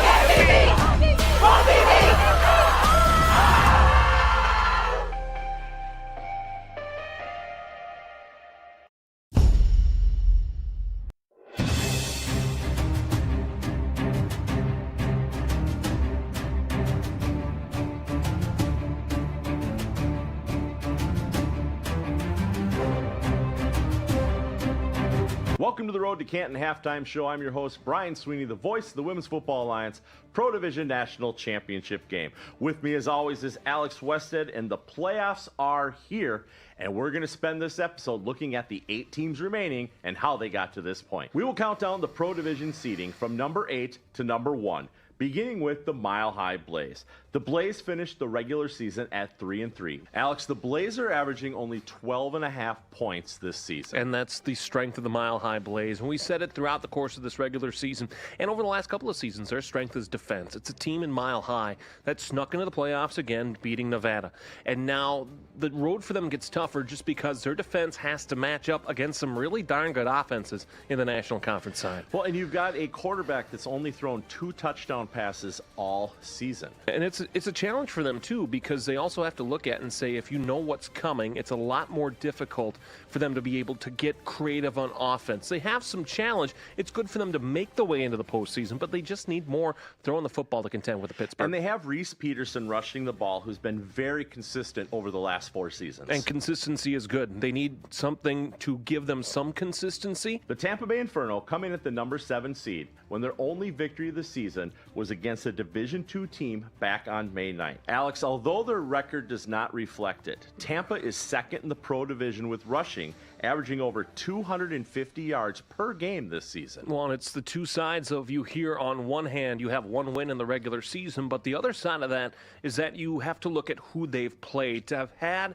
the tough schedule they've had and to have that much rushing depth, it's impressive what they've done. Well, and their last winning season was back in 2022, and that year they shut out the Divas 21-0. And it's not necessarily a gimme matchup for DC, where Tampa gives teams fits. They're tough to contend with. They're tough to game plan around, especially on the defensive side of the football. This will be a fun matchup for them. The number 6 seed belongs to the Cali War. The War consistently win 83% of their games each season behind one of the league's most dangerous players in Brianna Spidey Barrett. Alex, before COVID, the War was the team in the American Conference. But the biggest thing you look at Cali now is how you continue to retool. And I think we've really seen where the Cali War are in this season, retooling and revamping their offense. Well, and you have a quarterback in Guzman who this season has tripled the number of touchdowns that she's thrown, but she hasn't thrown an additional interception. Well, and you could see her getting better, too, over the last couple of years, really rotating in with Chantel Wiggins and trying to figure out who is that one quarterback going to be. It's nice to see Guzman finally taking that reign. And you have Spidey Barrett, who leads the team now for 3 straight years, both on the ground and in receiving yards. And impossible to plan for. It's not just being able to stop Spidey Barrett, it's how can you contain her. Coming in at number 5 is the St. Louis Slam. The St. Louis Lambs, since joining the Pro Division in 2023, have made it to the national championship every season. Alex, St. Louis went 1,009 days undefeated before losing on the opening week of the 2026 season. Since that time, they have outscored their opponents 156-75 and are eyeing a fourth straight trip to the national title game. Well, and part of that comes from getting your main weapon offensively and Carrie McMahon back. That's huge for them. But then also being able to have Jamie Gall find and consistently throw to that target again. When you have Division II opponents, yes, you can run the score up on them, but now they're finally getting their offense rolling. The defense already was, now the offense is sticking in too. Well, and let's not forget, Carrie McMahon, besides being a great receiver, she leads the Pro Division in punt yardage, averaging 42 yards per kick. And for a team that doesn't punt much either, that's really impressive to see. And Jamie Gall still getting it done, even though she has some of her lowest numbers in the last 3 seasons. And continues to be really one of the focal points of that offense for them. The Minnesota Vixen come in the number 4 spot. They ended the regular season with the second highest points per game average behind the number 2 ranked quarterback in the Pro Division in Aaron Kelly. Aaron Kelly, in her 5th season, is the most consistent quarterback that Minnesota has had. The Vixen have finished in the top 3 in the Massey ratings for 4 of the last 5 seasons and are looking to get back to a national championship. And it would be a very tough road for them to get there, but I think they're at the point now where the core of that team is so battle-tested that they like themselves in any matchup that they might have in this postseason run. Jackie Radford, another great receiver in the Minnesota offense, 342 yards this season, 6 touchdowns, but she's also averaging 12.3 yards per carry when they hand the ball to her. And it's so good to see them use not just the trips and the quads that they have from side to side from time to time, but they also know how to use those motions and those deception plays that for a team that doesn't see them frequently might be tough for them to handle. The number 3 spot belongs to the DC Divas. Amanda Congialdi is averaging more than 100 yards per game than the second-rated quarterback, with over 600 more yards this season in the air. Alex, last season the Divas lost in the national championship, their first appearance since 2016. Now, and remember, they had a lead in that game. They had a lead in that game before the 2-minute weather delay that really ruined the funk that they were in and that St. Louis was in on their own right. It feels though this time around, DC is in a better spot. They don't need Congialdi magic in the dying moments of games to win football games. They've had some great matchups against Pittsburgh, but you don't feel that same kind of ick about them that you had at times last year, especially late in games. This is going to be a good spot for them, especially in the opening round, to see what they can do. And you have Navia Hall, the top receiver, 544 yards on 35 receptions and 9 touchdowns. And that's big. Those are big numbers for a 6-game schedule. And you look at that and you say, okay, that's a legitimate star wide receiver that if Congialdi needs to throw the football to somebody too, she can just go bang, bang, bang anywhere across the field. That's a really good spot for them to have. But are they hurting themselves averaging 9 penalties per game? Well, always, right? And that's what we talked about last year on ESPN2. The penalties are a challenge for the DC Divas. If they can stay consistent and they can keep the yellow flag in the pocket of the officials as much as they can, they will be just fine. The overall number 2 seed is also the number 1 seed in the National Conference, the Pittsburgh Passion. Since joining the WFA in 2016, the Passion have never won a championship, although numbers this year say it could be their year. Alex, the Passion have 2 of the top 3 rushers in the WFA this season, and their total combined yards are just under 2,500. And it's a Pittsburgh Passion team that we've looked at in seasons past and have said this is a team that is injured over and over and over.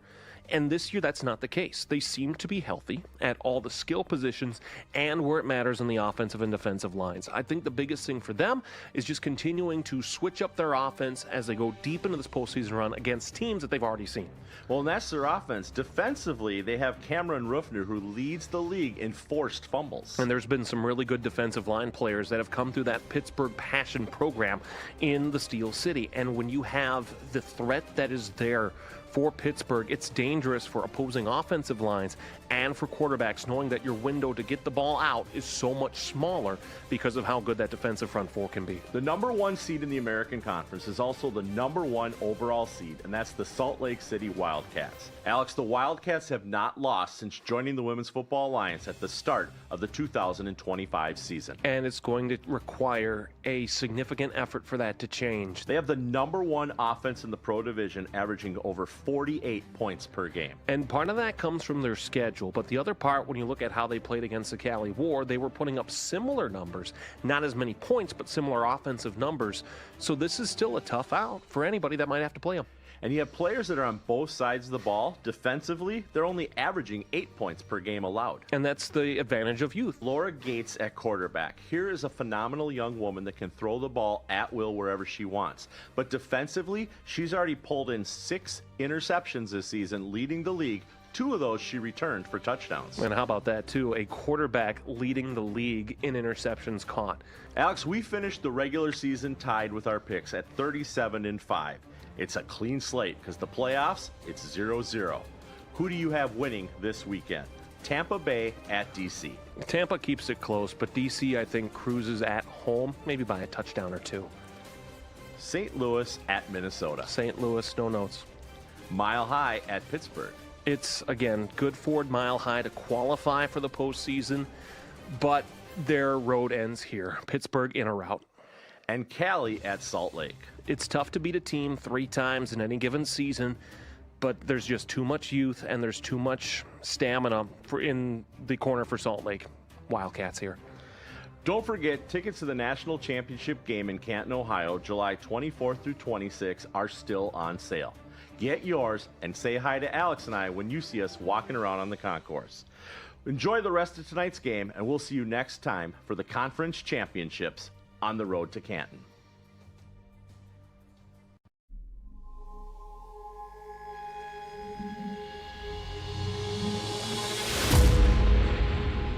Rolls to her left, has time, throws on the run to the end zone. It's caught for a touchdown! Pittsburgh team!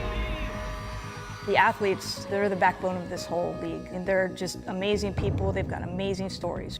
Barrett in the pattern, they're looking for her, able to bring that one in, Brianna Barrett.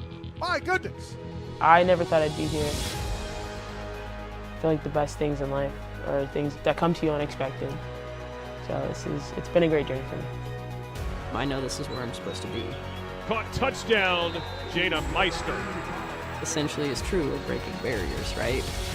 She could go all the way, and she does. Touchdown! We're shattering the glass ceiling. Great pass up in the air. Touchdown! All of the women role models that we look up to are all women who did things that were not expected. They realize they're pioneers. They realize that the trail that they leave is going to be a path that a young girl can follow. It gives you hope. They believe in themselves, I believe in them, and Franco believes in all of us, so it just goes with the territory.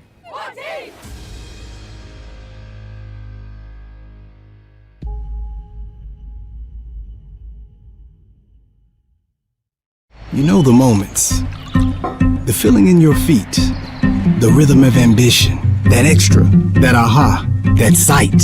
That's something. The click, the shift, the boom, and you're there. The mess becomes a map, and you call it art, or science, or code, because now you know the way forward. For all the moments that drive you, there's edX. Fuel your ambition with thousands of job-relevant courses and programs at edX.org.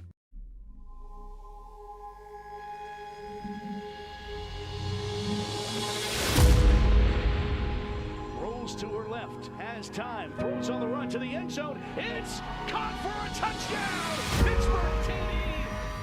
The athletes, they're the backbone of this whole league, and they're just amazing people. They've got amazing stories.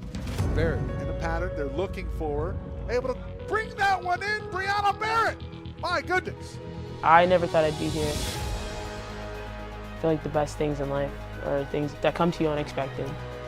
So it's been a great journey for me. I know this is where I'm supposed to be. Caught touchdown, Jada Meister. Essentially is true of breaking barriers, right? She could go all the way, and she does. Touchdown. We're shattering the glass ceiling. Great pass up in the air. Touchdown. All of the women role models that we look up to are all women who did things that were not expected. They realize they're pioneers. They realize that the trail that they leave is going to be a path that a young girl can follow. It gives you hope. They believe in themselves, I believe in them, and Frank will believe in all of us, so it just goes with the territory. One team.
Ladies and gentlemen, hopefully you guys got some rest and are ready to watch some more football today.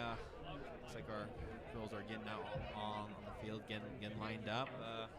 Definitely some things to take into account, which I didn't think of. Passing may be a little hard today with the wind.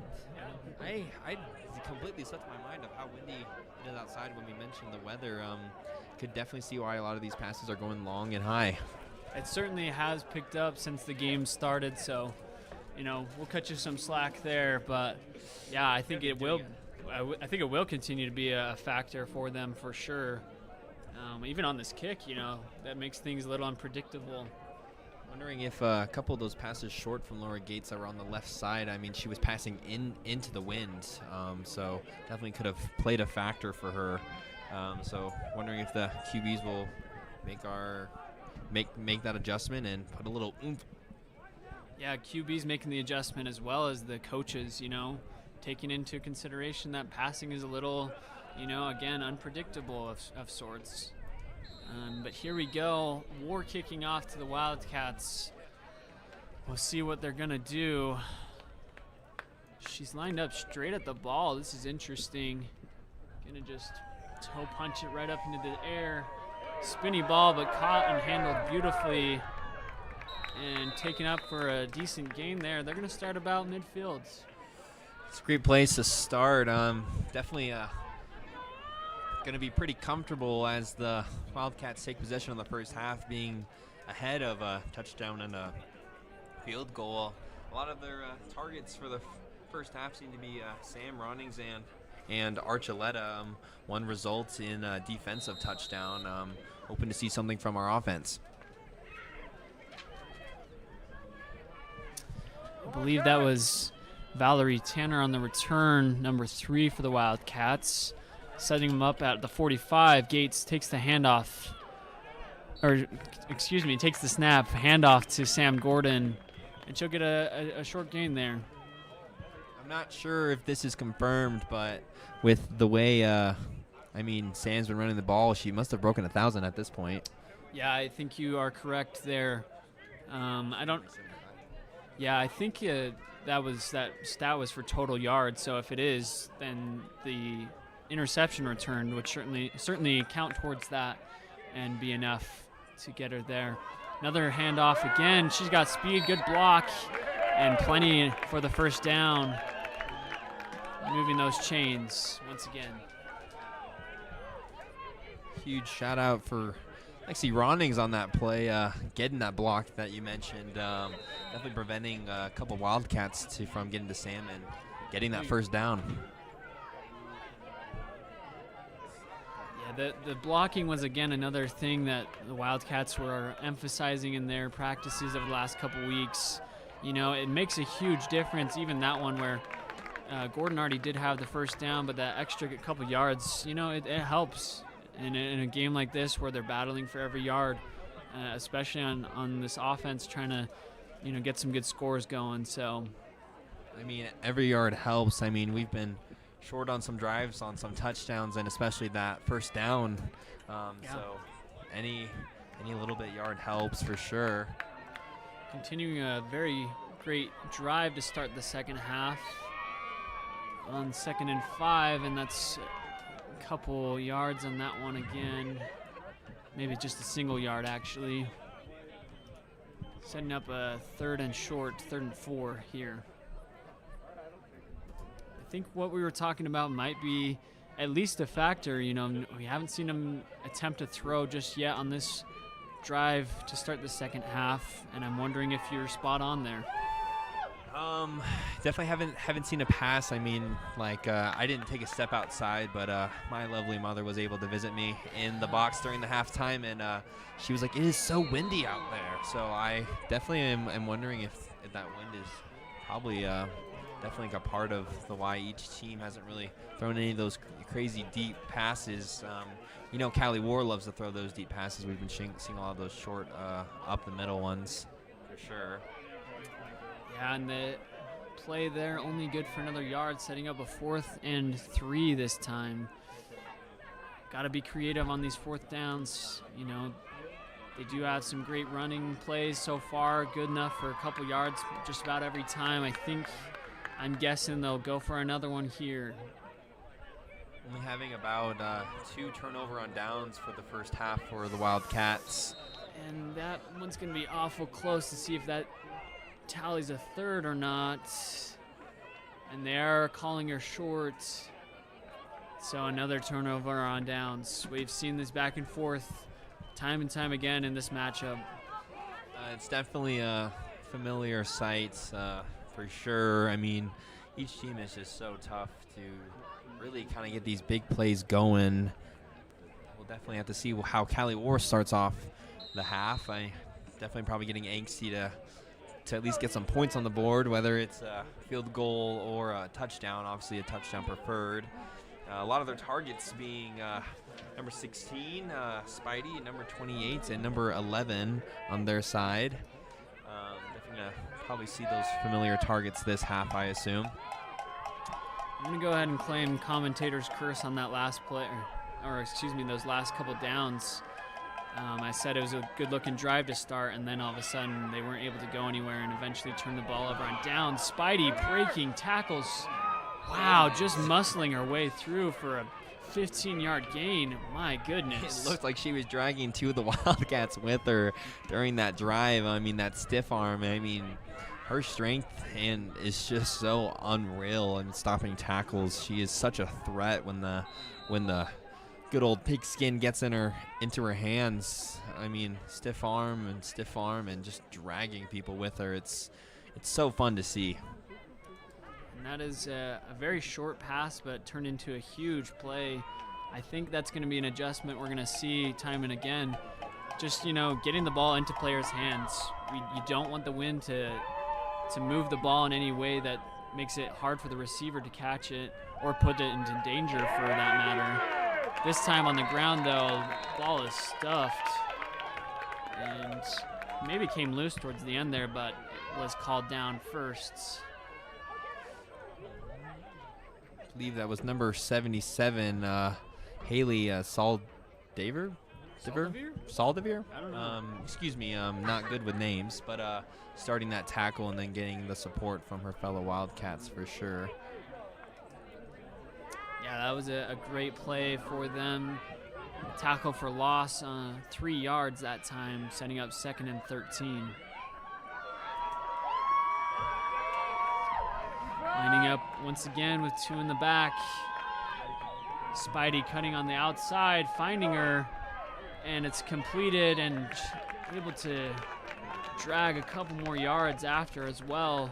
I mean, decent coverage there, and Lamprecht was with her the whole time, but able to make the catch and move the ball up 9 yards, setting up 3rd and 4. Yeah, very impressive throw from Cali War. I mean, those outside routes are just so hard to sneak the ball in, and just able to do it, having some free space for Spidey. A couple looks to her pretty early on. I mean, I'm not surprised. I mean, it's about time that we see it enter her hands more often if I'm Cali War head coach. We talked about, I mean, you mentioned their 3 receivers that are the main targets. They have the 2 backs as well. They definitely have weapons, but she is the sharpest one. Handoff there. They're not going to go anywhere. And another 4th down and a player down as well. Couple slow to get up, but one in particular. And that's going to lead to an injury timeout. Watching the replay here.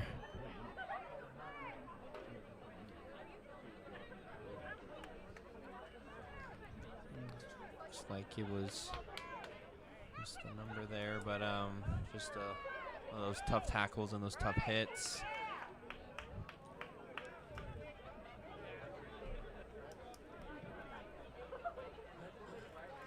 Wildcats player actually tripped over her. I was wondering if I saw that right. So Me too. Sorry for the pause. I had to make sure I saw that. Yeah, it's like just walking backwards. Just tripped over the Cali War player. Yeah. She seems to be all right, getting up on her own. Maybe just had the wind knocked out of her as these girls hit hard. That is Cali player Brianna Irby, number 97. Who's a tackle for the War, and it's good to see her walking herself off the field. It's always, it's always great to see a player not limping. Yeah. It's good potential that that player can either get in during that next play or at least later on in the game. As I believe, is she the one that does those solo arm tackles that we saw earlier? It's possible. I wouldn't be surprised. She is on the D-line, and I don't think I could even break those tackles. Yeah. Notably, though, that did set up 4th down and 6 on the loss there. So big play, another opportunity for a turnover on downs. That injury timeout did give the War a chance to kind of try and set something up, but also gave the Wildcats a chance to set up strong defense. So here we go, shotgun, takes the snap. Looking for a first target, not going to find it, looks outside and throws it, but it's incomplete, kind of in between the arms of targeted receiver number 11, Megan Vale there. And that will be a turnover on downs. Wildcats get the ball right back.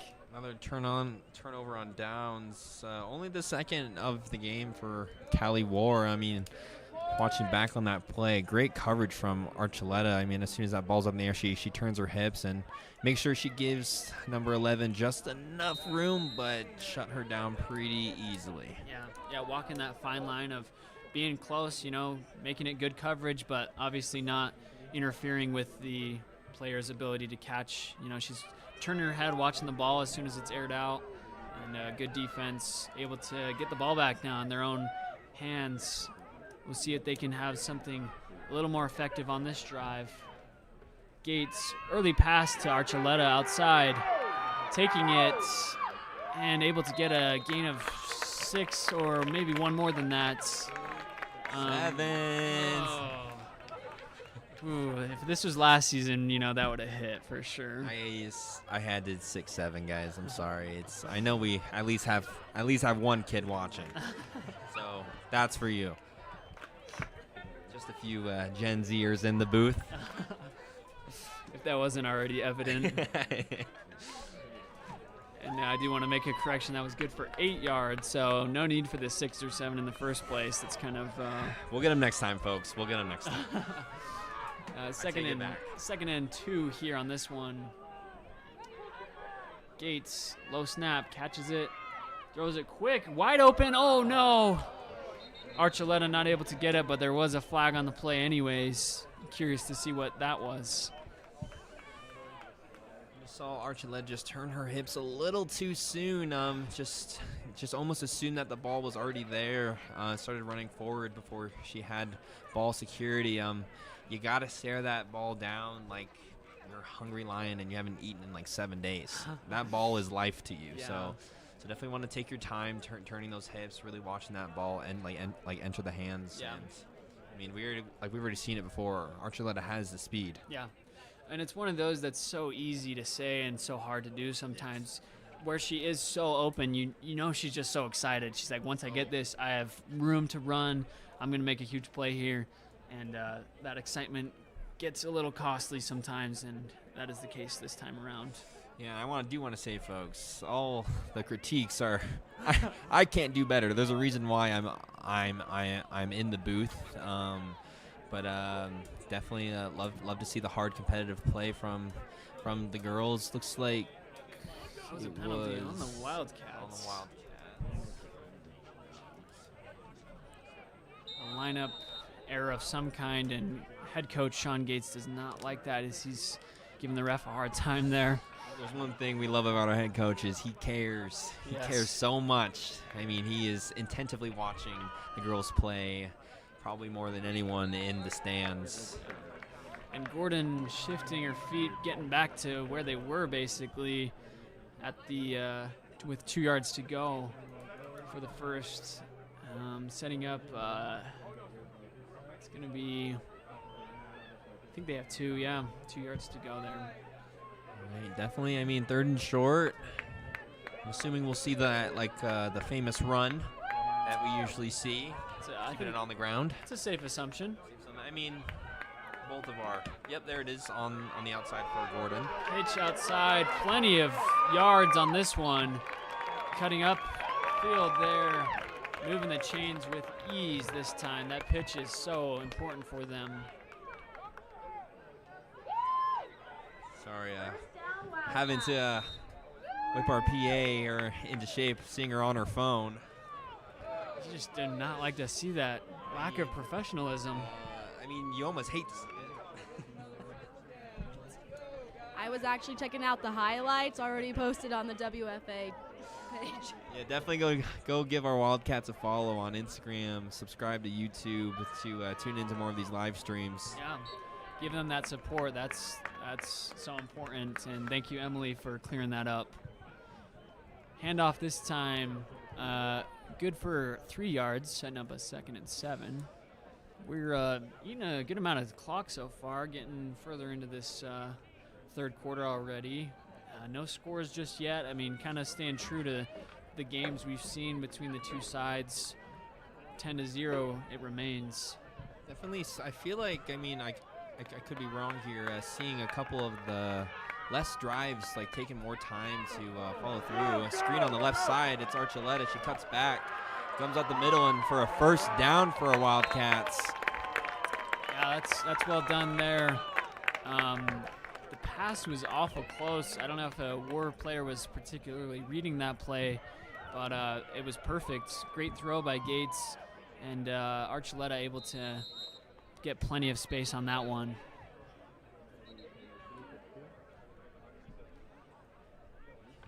not quite able to get enough blocking to advance any further, but they are now into the red zone, just outside of the red zone. Handoff, Gordon up the middle, and this will be good for the red zone now, and good for a couple yards. This kind of goes back to, again, another conversation we had with Wildcats coach Gordon. He said, when we get to the red zone, we don't want to change things too much. We want to, get those early yards. We don't want to fall behind, as he put it, in downs. So a big 5-yard gain there is important as they get closer and closer to the end zone.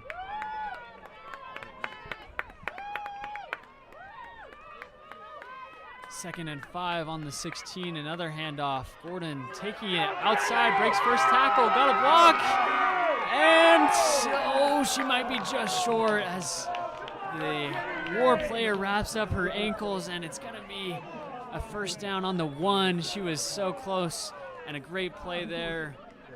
And I think it's pretty likely they'll be able to punch this in on the 1-yard line. I mean, inside the 1-yard line, really.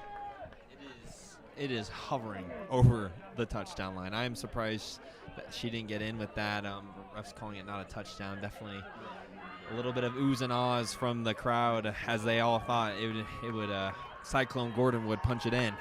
I'm wondering if they give her another chance to here as she's still lined up in the backfields. Gates gonna keep it, running outside, and she's got it for the touchdown. Huge blocks there for our Wildcats as Gates brings it on the outside. Phenomenal job. Almost seeing no struggle in the red zone for this drive. Maybe this halftime they were able to get it going, and I mean, I'm loving to see it. Yeah, I think you took the words right out of my mouth. That was like there was no doubt they were going to score on that one, and I think it makes sense on that 1-yard line, but like you said, I think that whole drive, especially as they crept into the red zone, kicks a little low, but it's good, and that'll make the score 17-0. Wildcats building a big lead, a very important lead, as they continue to shut out the War too. Scoring has been the kind of less consistent thing, so for them to build up this big lead here in the third quarter is massive. I mean, definitely getting a little more comfortable. Not on the edge of my seat or standing up like we were last game. Definitely able to recline a little bit if we are Wildcat fans. Definitely curious to see if we'll see a little bit more aggression from Cali War as it's getting later into the third quarter, and definitely going to want to get some points on the board for them soon.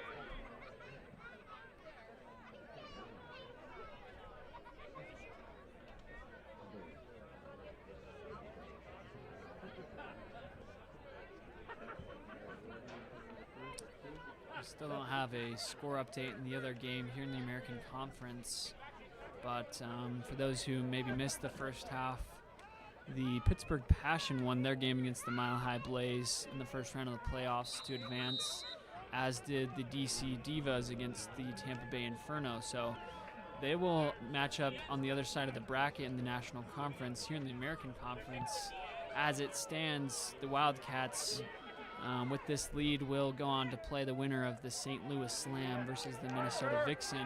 On the kick here is running outside. That's number 28 for the War. And that's Alyssa Williams this time on the return. Able to bring the ball up to what looks like around the 40-yard line. So decent field position to start another drive. It's like that game's in halftime, folks. We're not able to see whether they're St. Louis or I believe it was Minnesota still leading the Slam. It was a pretty big margin. It would definitely take a lot of work for the Slam to tie it, if not take that lead. Yeah, the Vixen have been one of the top teams in the league so far this season, so it would not be surprising at all for them to finish out and to be the next opponent for either side here tonight. I do kind of, perhaps maybe a little biased, but I do think two of the best teams are playing here right now. I do think the winner of this game will go on quite a ways to probably to the championship and maybe eventually to lift the trophy. Again, I preface that might be a little biased of me. Airing it out and not at all close to intended receiver Spidey. Definitely a little bit of a disappointment. You can see them almost like hang their heads as Spidey was wide open on that out route. I'm sorry, not out route, that corner side. I'm gonna stop speaking, but as she came out there just wide open, it was just a little short, and you almost wonder what would have happened to see Spidey have that open field. Yeah, she was plenty open there. Maybe a miscommunication in the routes, or just underthrown pass, whatever it is. That is going to be an incomplete one and set up second down. And Cali's going to take their first time out of the second half.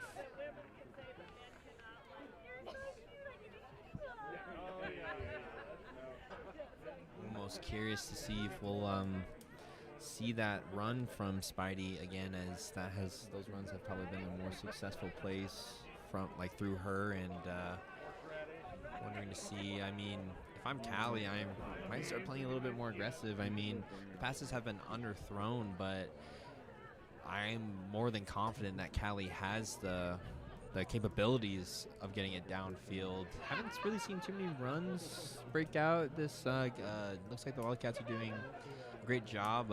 Defensive coordinator Brent Gordon definitely watches a lot of football as he's just down there. I mean, you can see him coaching his D-line right now. Yeah, really not any big breakaway plays from either side so far, which again I think stays pretty true to the matchup itself. I mean, aside from the pick six from Gordon, there really wasn't too much to talk about as far as I mean, plays bigger than 20 yards. I can't recall any aside from that. Can't recall too many either. I mean, that pick six was definitely the biggest play so far. Oh, and huge hit, and I think she got the ball. And I think the Warrior player was able to jump back on it. That is a massive hit. Oh, and look at her celebrating. Look at that. She earned that play, absolutely. You dance for that one. Looks like that is Thompson, the tight end, laying out a huge hit on the Cali War, just causing that fumble. Cali War able to recover it, but almost love to see the dance moves from her. I mean, looks like she's been practicing. Well, and I mean, watching her line up before the play, I could tell there's something going on there, and she made it happen. Just an absolute beast there. That was incredible. That sends him back to 3rd and 19, a massive loss on the sack and almost a fumble. Mary. Hail Mary. You almost wonder if we'll see a big pass.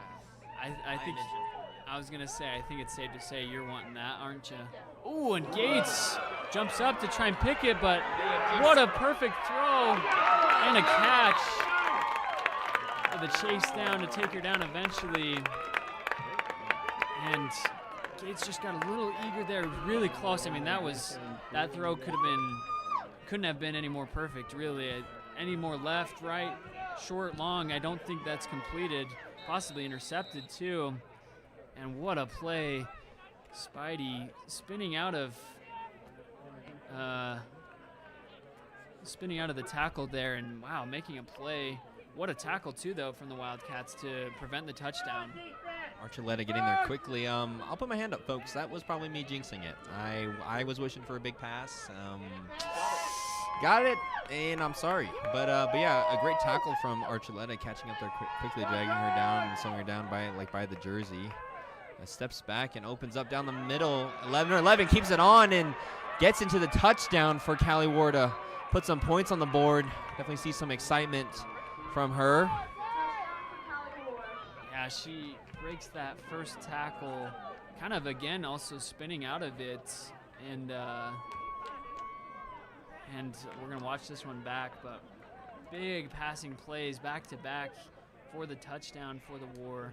Yeah, just spinning out of the contact and able to beat the corners there, eventually getting inside. That is War player number 11 with the touchdown. That's Megan Vale. And good drive for the War. You know, reminding the Wildcats this game is not over just yet. You're definitely going to have to stay diligent, especially now that there's some points on the board. It looks like they're going for a 2-point conversion here for Cali War. Yeah, try and eat away the score as much as you can. Their kicking last time around wasn't the best either. This time, the 2-point unsuccessful, pass broken up, and the score will remain 17 for the Wildcats, 6 for the War, as we head to a War kickoff. You almost wonder, I mean, it's a little bit of that confidence booster today. I mean, for Cali War, I think it'd be fun to see an onside kick, if not expect it, to try and get the ball back for this quarter and keep it going into the fourth. Yeah, I would 100% agree on that. Seeing one of those crazy sky balls. Yeah, right. You know, a lot of options. Let's leave it at that, I guess. Almost curious. I don't know if I've ever seen like that play before. I almost want to ask the Cali War kicker how she gets it up that high. Just posted up on that tee. Looks like coaches are talking to their players, getting them set. Was wondering if the coaching staff on the Wildcats warning their players on the onside kick. I'm sure they are, as they know to expect a little bit of trickery from our Cali War players in that team. Yep, just being aware of, you know, what's to come here. I think, you know, you got to expect any and all possibilities. So being mindful of what the opponents can do on this one is huge.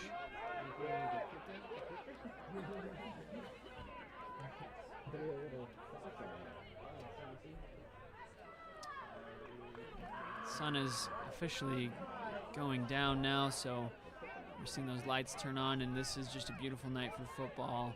It has turned into a little bit of a chilly one as that wind that we were talking about has blown in, but I think the players are probably enjoying that. That sure beats the 90 degrees that we've seen in the Valley in the days prior. Definitely that wind chill probably playing a different kind of effect on the players, but yeah, like you said, I mean, I know us in the box definitely are not complaining about it. Definitely wondering how the Cali War lines up. Here goes the kick, and it is going to be an onside attempt. Wildcats able to take it, and eventually goes down just inside War territory. And yep, I mean, we thought it was possibly coming. Should have put money on it. Yeah, fortunately they haven't set up gambling stuff for this league just yet. Stay tuned. Might be a next season thing. You know, get on Polymarket or was it Kalshi? Stay tuned again. Wildcats going to take it here for another drive just before the end of this third quarter. Up 11 points. Are you watching the clock this early yet, or not?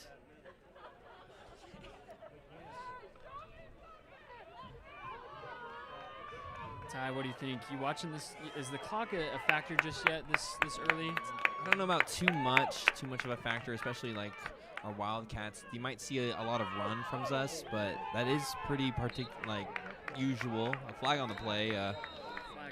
Thrown in at the players. See what the call is. Face mask on Cali War. And that personal foul is going to move those chains, move the ball quite a bit, 15 yards, I believe. So that's a costly penalty, to say the least. I believe that's the first penalty flag on Cali War. This half, sorry, yes. Face mask, a pretty big one. Definitely going to set up Wildcats pretty high up there. Oh, and a false start to follow it up. Almost defeating for our Cali War fans. And the offsides there.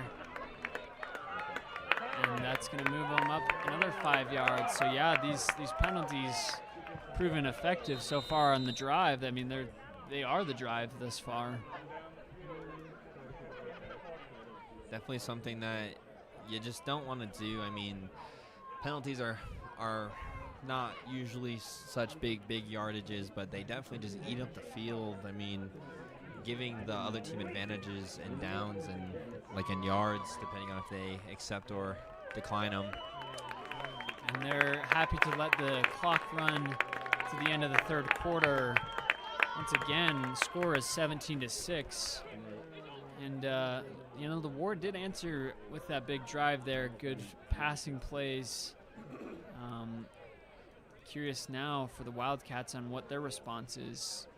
Yeah, I think if they get another touchdown here on this drive, I want to say that might be the dagger.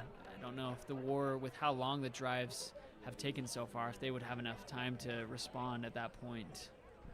Definitely, yeah, I mean, took the words right out of my mouth. I mean, 15 minutes, I believe, like, each drive is taking about 6 to 7 minutes. Sorry, folks, I had to bring it back. But like, actually, like, I believe it takes, like, about that long.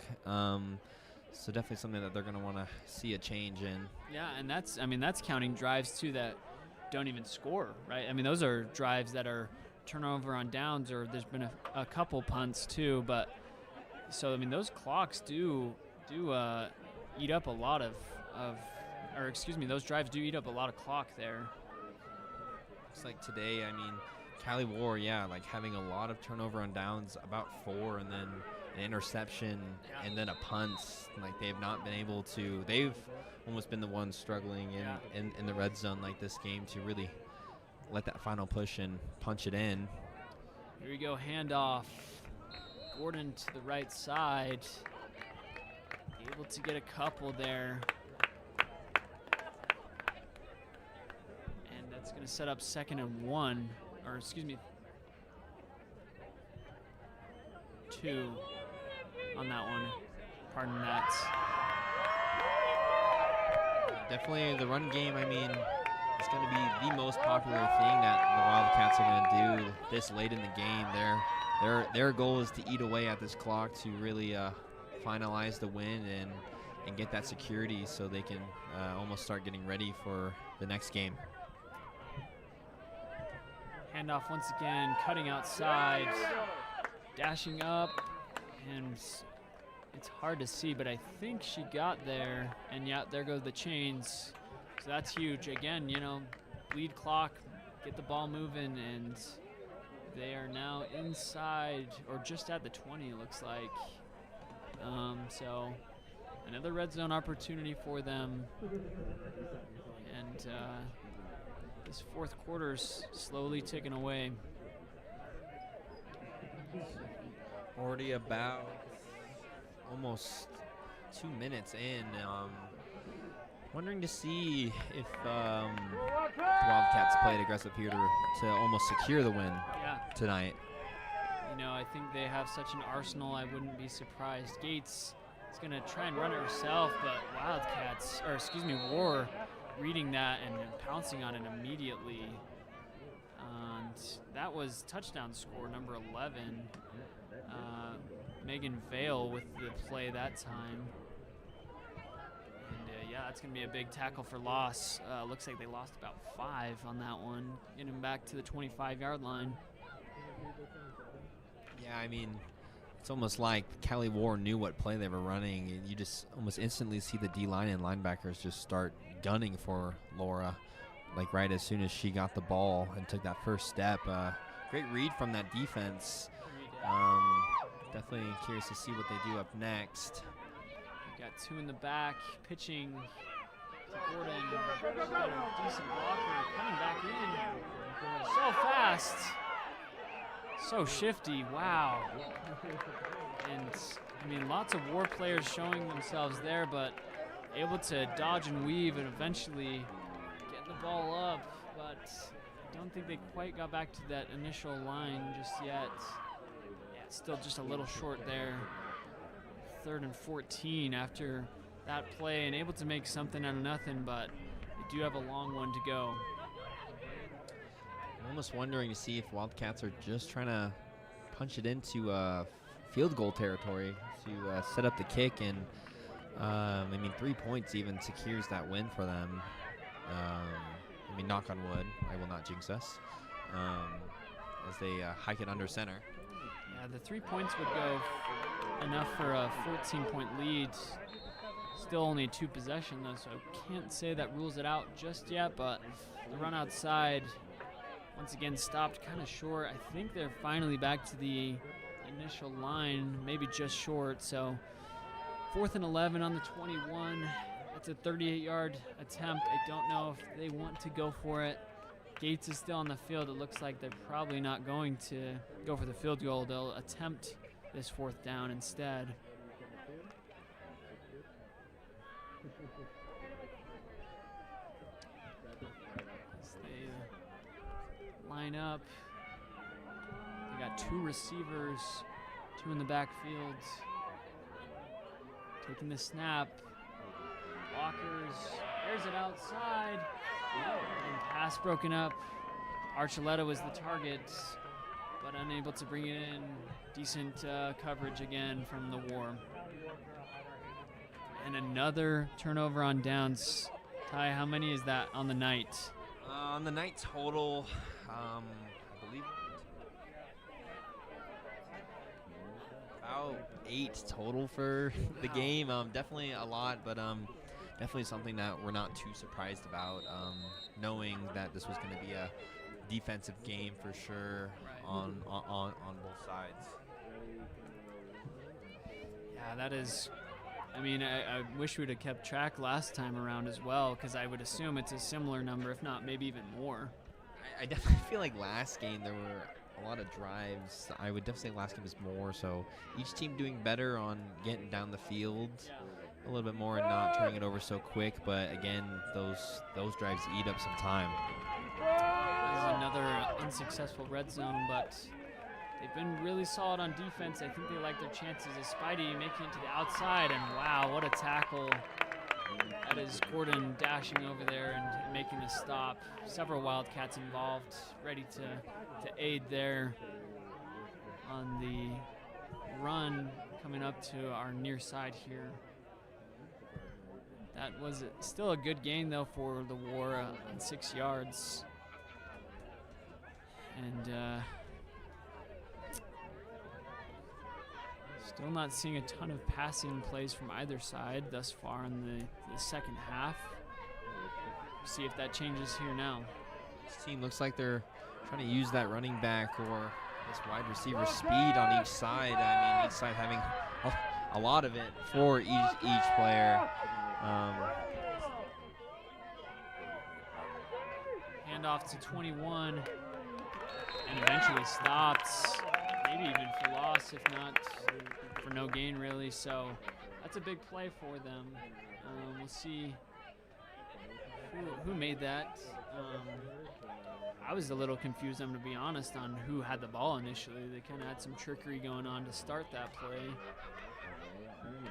Yeah, a couple fake handoffs, and eventually 21 was the one who took it, and Wildcats number 77, Haley Saldivar, with the stop eventually.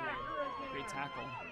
Those trick plays are great to pull out every now and then, but just if they're just underperformed like that, it really allows the defense to almost cave in on that O-line. Just have to be just a little bit quicker and get that ball off. Another sack, a huge tackle from number 77 for the Wildcats. I believe that's, again, Haley Saldivar? Did we ever figure that one out? Saldivar. Saldivar's just what we're going to go for. It's like Cali War QB is slow to get up. Back-to-back big plays from Saldivar there, and that was wonderful for the Wildcats. we've seen another 4th down. We should have been tallying those as well because they're having a couple that were completed for the 1st downs, but looks like just a little ruffled up, but should be okay. And I think they're lining up for the punt. We did, again, for those kind of joining in later, or if you've forgotten, we did see them practicing some trick punts, so be mindful of that here. Not going to be a trick this time as it goes up, and that's a pretty good looking punt. And it gets a huge bounce all the way back, and Gates not even going to get it, so the War will let it become a dead ball, and a huge punt for the War this time. Very effective. And if you're a punter, that is exactly what you want. A nice high ball with a little bit of forward spin. I mean, you saw it. It was spinning slowly in the air, but as soon as it hits that ground, it launches forward, and that is phenomenal. Probably the best punt we've seen today. I would agree with that. Yeah, really great punt. Pushing the Wildcats a ways back. They're going to take it on their own 22, so one of the furthest back field positions for them on the night. Most of the time, they've gotten the ball pretty close to, if not inside, Cali territory. Haven't had the best of drives so far in the second half. We'll see if they can change that, though. They did have the scoring drive. That was pretty good, but since then they've been held pretty decently. Handoff, Gordon outside, cutting inside, shifting, eventually taken down as she cut through the middle. That was an important tackle as she had plenty of open field ahead of her if that tackle was missed.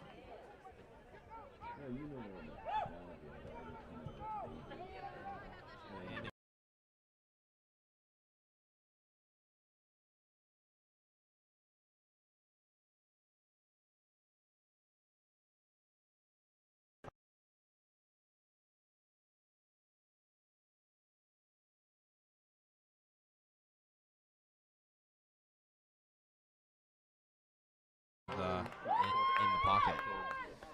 Here she goes for a pass attempt. What a throw! Wow! Spinning out of the first tackle, almost spinning out of the second, and a perfect throw from Laura Gates. Perfect completion from Archuleta. Out of play, good for about 50 yards that time. Biggest passing play for them on the night for either side, really. And look at that throw. I mean, that is beautiful. Wow. You see Archuleta using that speed to get to get in front or behind, whatever the verbiage is. But I mean, like she did it wide open, a lot of room.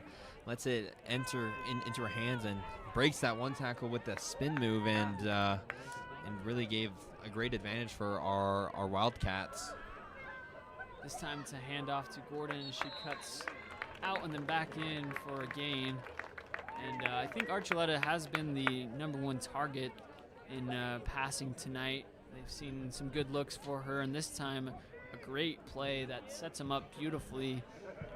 And now they are up to the 11-yard line, 12-yard line. So we'll see if they can punch this one in. They do. I think this is very comfortable field goal range for them now. So it feels like guaranteed, all but guaranteed really points at this point.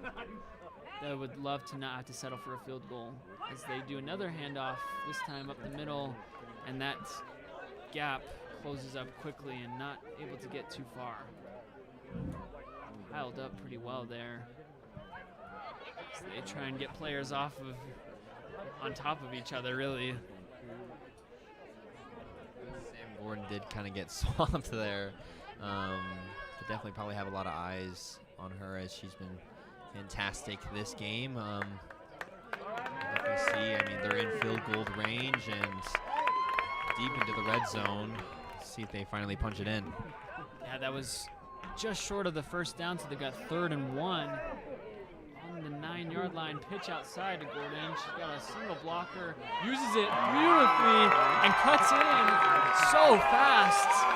Those cuts are lethal and good for the touchdown. Wow. I mean, we might have to change it to Sweet Feet Gordon. Haven't seen too many spin moves, but a lot of these quick plants with the foot and shifting directly the other way. I mean, maybe not the fastest in the league, but I'd argue probably one of the best breaks in the league. Yes. Stops so quickly and really stunts the defense. Yeah, I mean, what a play. Like I said, she had a single blocker, 3 defenders ahead of her, used that blocker so well. Uh-oh. And the kick is missed this time. That's unfortunate, but not really too important with how big of a lead they do have now and how little time there is remaining. Great drive from the Wildcats. They needed that big passing play to give them the confidence boost. I think that they really just used that momentum and eventually able to make it in, and that kick just a little short. But they'll take that for sure as they go up again at a 17-point lead, 23-6. Fantastic plays from the Wildcats, really bringing it home, almost hearing some woos and yays from the crowd as they probably can feel the same thing as this game comes to a close. A lot of hugs and high fives on the sideline too. Be interesting to see what Cali Ward does here with such a massive deficit between the two teams. Yeah, we see Sean Gates giving Sam Gordon a great embrace. So grateful for her to help them get that touchdown. I mean, such a good team drive overall, but it is so important to have that X-factor player that can, make those big plays to get those scores, especially in games like this where we've seen scoring be a challenge. On the kickoff here, with some speed, she's had a great game too, and really solid return. Again, that's Megan Vale. We've talked a lot about Spidey, but I think she's been an excellent player on the night, been so useful on the returns and on the passing plays. Definitely a weapon for them. Her acceleration is unreal. I mean, she almost took a couple jog steps to really gauge how the Wildcats were coming in, and you almost just see a nitro boost come from her as she blitzes up to almost the 50-yard line. Yeah, that patience to kind of pick where you want to run towards is really important, and I think she executed that textbook, really. Just short of midfield there, at the 49-yard line. Takes the snap, airing it out for that same target, and it's just ahead of her, just too long. She had the defender beat in that matchup against Archuleta, but the pass was just a little long. Oh, and referee got domed there a little bit, unlucky. A little bit of butterfingers from the referee for sure. Knocking the hat off. I mean,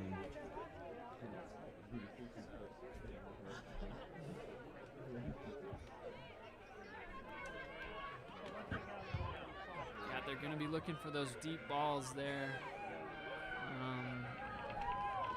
But they are tricky to make happen. Lining up once again, basically the same play, this time targeting the middle of the field. And that's going to be Spidey. That's the target right up the middle. Several Wildcats surrounding her, though. Even if she's, even if that ball's right at her, I don't know if she's able to make that play. Though you can never count her out. Never count Spidey out. Definitely expecting this aggression from Cali War. I mean, with only just a little over 4 minutes left, they're going to want to throw it deep and get down there quick. Definitely wanting to bring it in for if I am Cali War.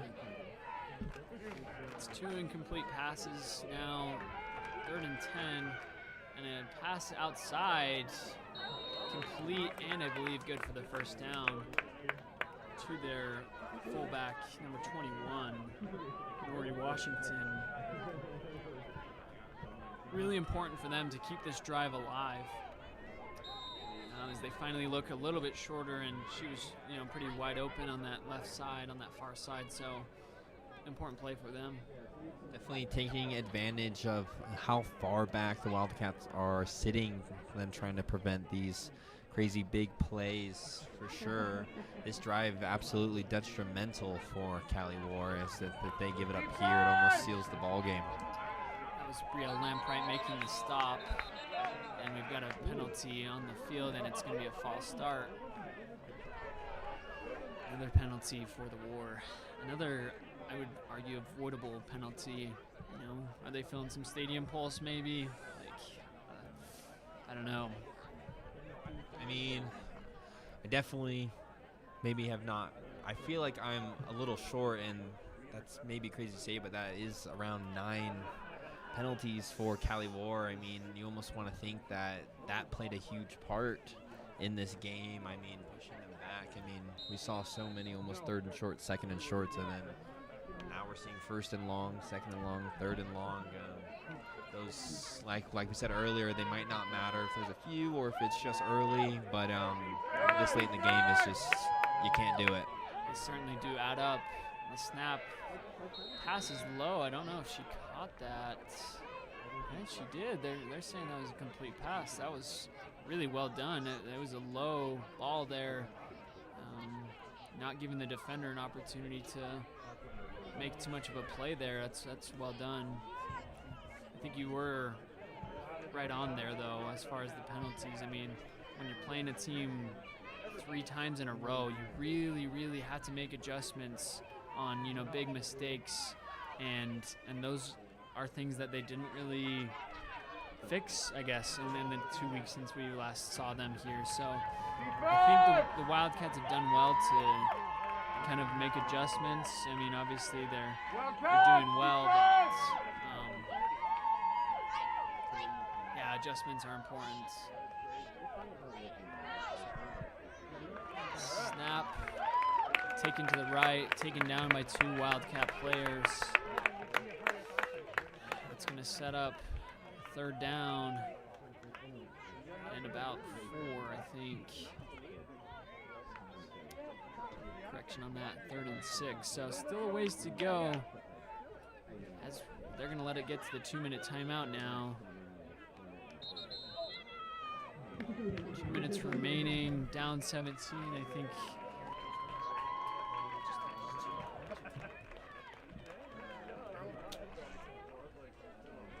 They would love, even if it's just, a consolation score at this point in the game, they would love to get another touchdown, make it seem like, they were battling as much as they have been. But again, at this point, only 2 timeouts remaining now. Down 3 possessions, it's all but over for the Cali War, and a great season for them. Fantastic season indeed. I mean, they were undefeated until they went up against the Wildcats twice. Remain an undefeated season for our Wildcats and continue on to the playoffs. I believe I'm correct on this, play here again in 2 weeks, as we won't play due to the national holiday, 4th. Looks like we'll have to check in on the St. Louis and Minnesota game. Yeah, we'll check in on that one to see what the expected matchup will be. And Wildcats being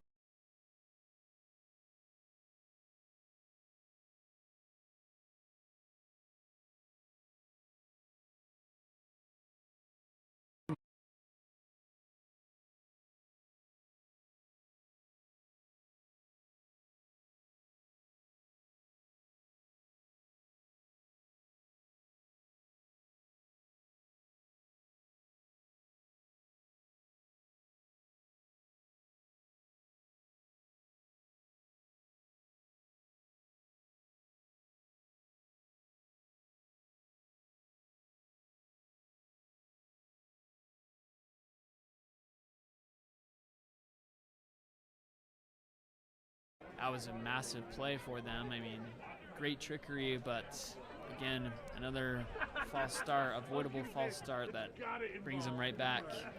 The anxiousness to score, but that false start, penalty has almost been a trend this game for Cali War, as I'm sure it's been around 4 or 5 of them.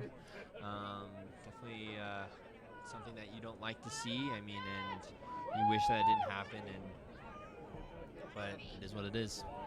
Yeah, it is interesting. The last time around, it seemed like the penalties were generally 12 men on the field, or plays similar to that, where it's more about the formation type things, and this time it's just a timing thing. Either way, though, it's proven a little costly, and it cost them a touchdown just now. They'll line up and see if they can make another big play, this time something that will ideally count. Snap, throwing outside. Ooh, that is a big throw. A little too big, unfortunately, but once again, she had her defenders beat and was open. That is the difficult thing about throwing so early, is obviously you avoid running into tough pressure or anything like that, but at the same time, it's harder to gauge where your player is going to be at by the time the ball gets there, and so good look for them, but it's about 5 yards too long, so not quite good enough for a completion, and what would have been certainly a touchdown. I mean, it might have shocked you, but I was almost shocked at how far that was thrown. Cali War's QB has an absolute cannon. Yeah, again, I agree with that 100%. 4th down, this could be their last play of the game and of the season. They need 11 yards to keep this drive going, keep the season hopes alive. Ball right up the middle, not gonna find the target, and that's gonna do it. Wildcats will take the ball back after what is another turnover on downs, and Wildcats are gonna feel really good about this victory. Again, the Wars should feel really good about a good season. Any team that can really give the Wildcats a tough go is definitely a team to be talked about. So, I mean, just speaking with the Wildcat coaches, they speak so highly about the Cali War players. They know like what they're capable of, and the scoring and the agility, the strength that they all have, and so it is definitely very impressive, and they take these games very seriously, coming up against Cali and this tougher team.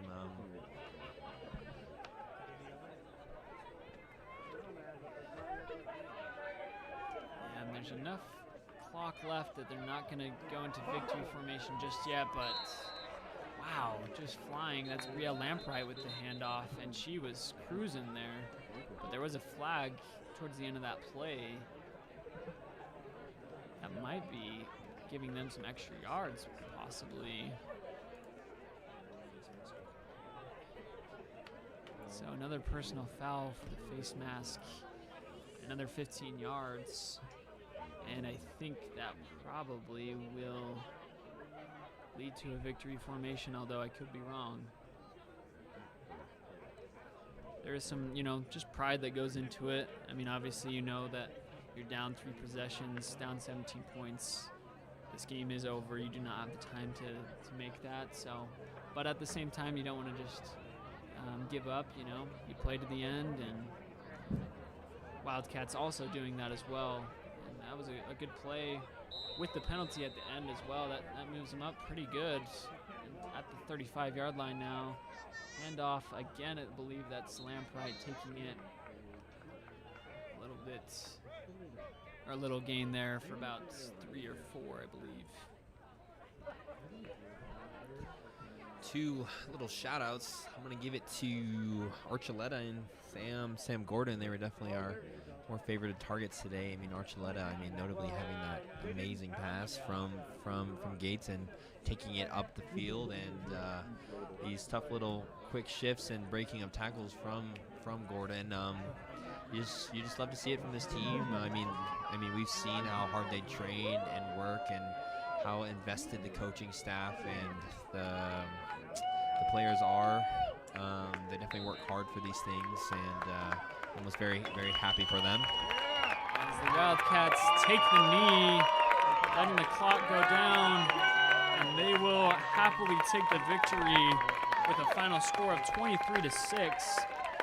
I think you're spot on. I think Archuleta was a great player tonight. I mean, the Wildcats just looked like a great team all around. I do think they are going to make an impressive run here in these playoffs. Very excited to watch them here again. 2 weeks time. Tune in for that one as well. Same time, 7 p.m. Mountain Standard, and it will be here at this same stadium once again. That's it for tonight, folks. Thanks for tuning in.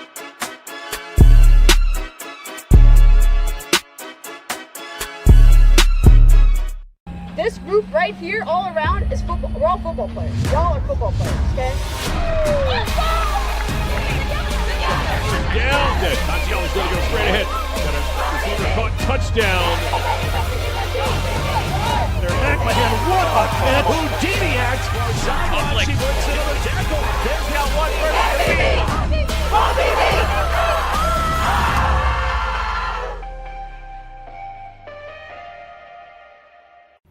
And as we can see,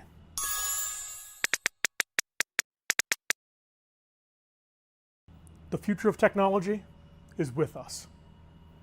You might be thinking, Doc, this is truly amazing. And we got. Hey, is the projector ready? Come on, time for a team meeting.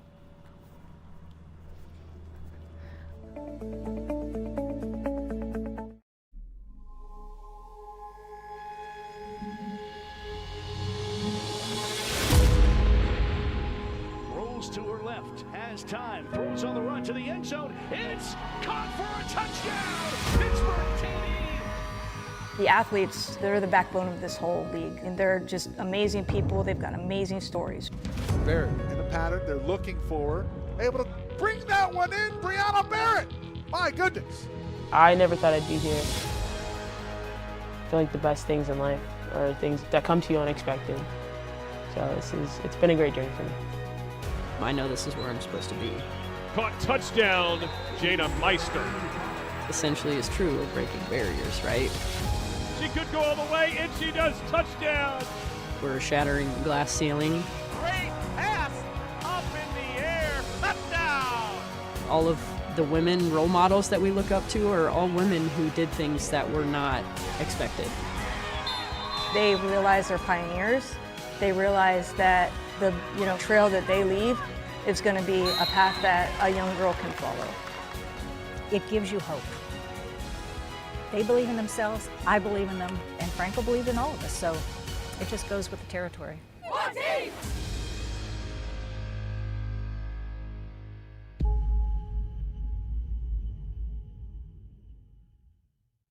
You know the moments, the feeling in your feet, the rhythm of ambition, that extra, that aha, that sight. That's something. The click, the shift, the boom, and you're there. The mess becomes a map, and you call it art, or science, or code, because now you know the way forward. For all the moments that drive you, there's edX. Fuel your ambition with thousands of job-relevant courses and programs at edX.org. Recovery is everything. That's why Bees DNA Vibe jazz bands are being gifted to everyone in the WFA. That's right. Thanks to the NFIM and the Shine program, every athlete in the Women's Football Alliance will be gifted the ultimate game changer for their recovery. This patented technology targets recovery at the cellular level so that we can maintain our peak performance. And if it can handle our hits, imagine what it can do for you.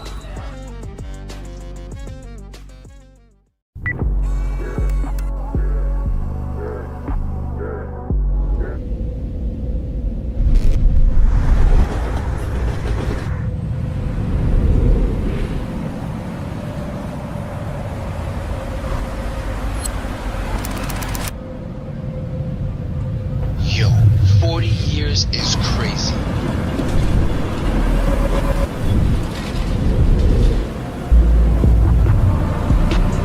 Sight, seen, sight, seen.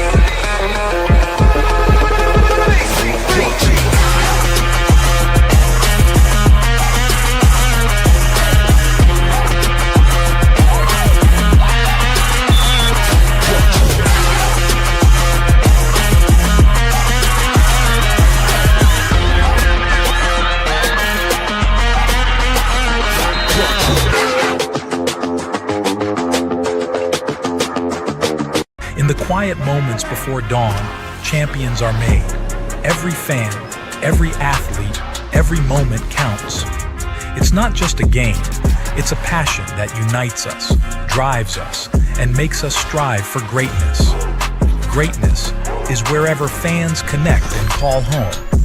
We believe in the power of the community. We believe in turning passion into action. We bring fans closer and transform loyalty into unforgettable experiences. Join us. Make every moment matter. Fan Club. Get your fans in the game.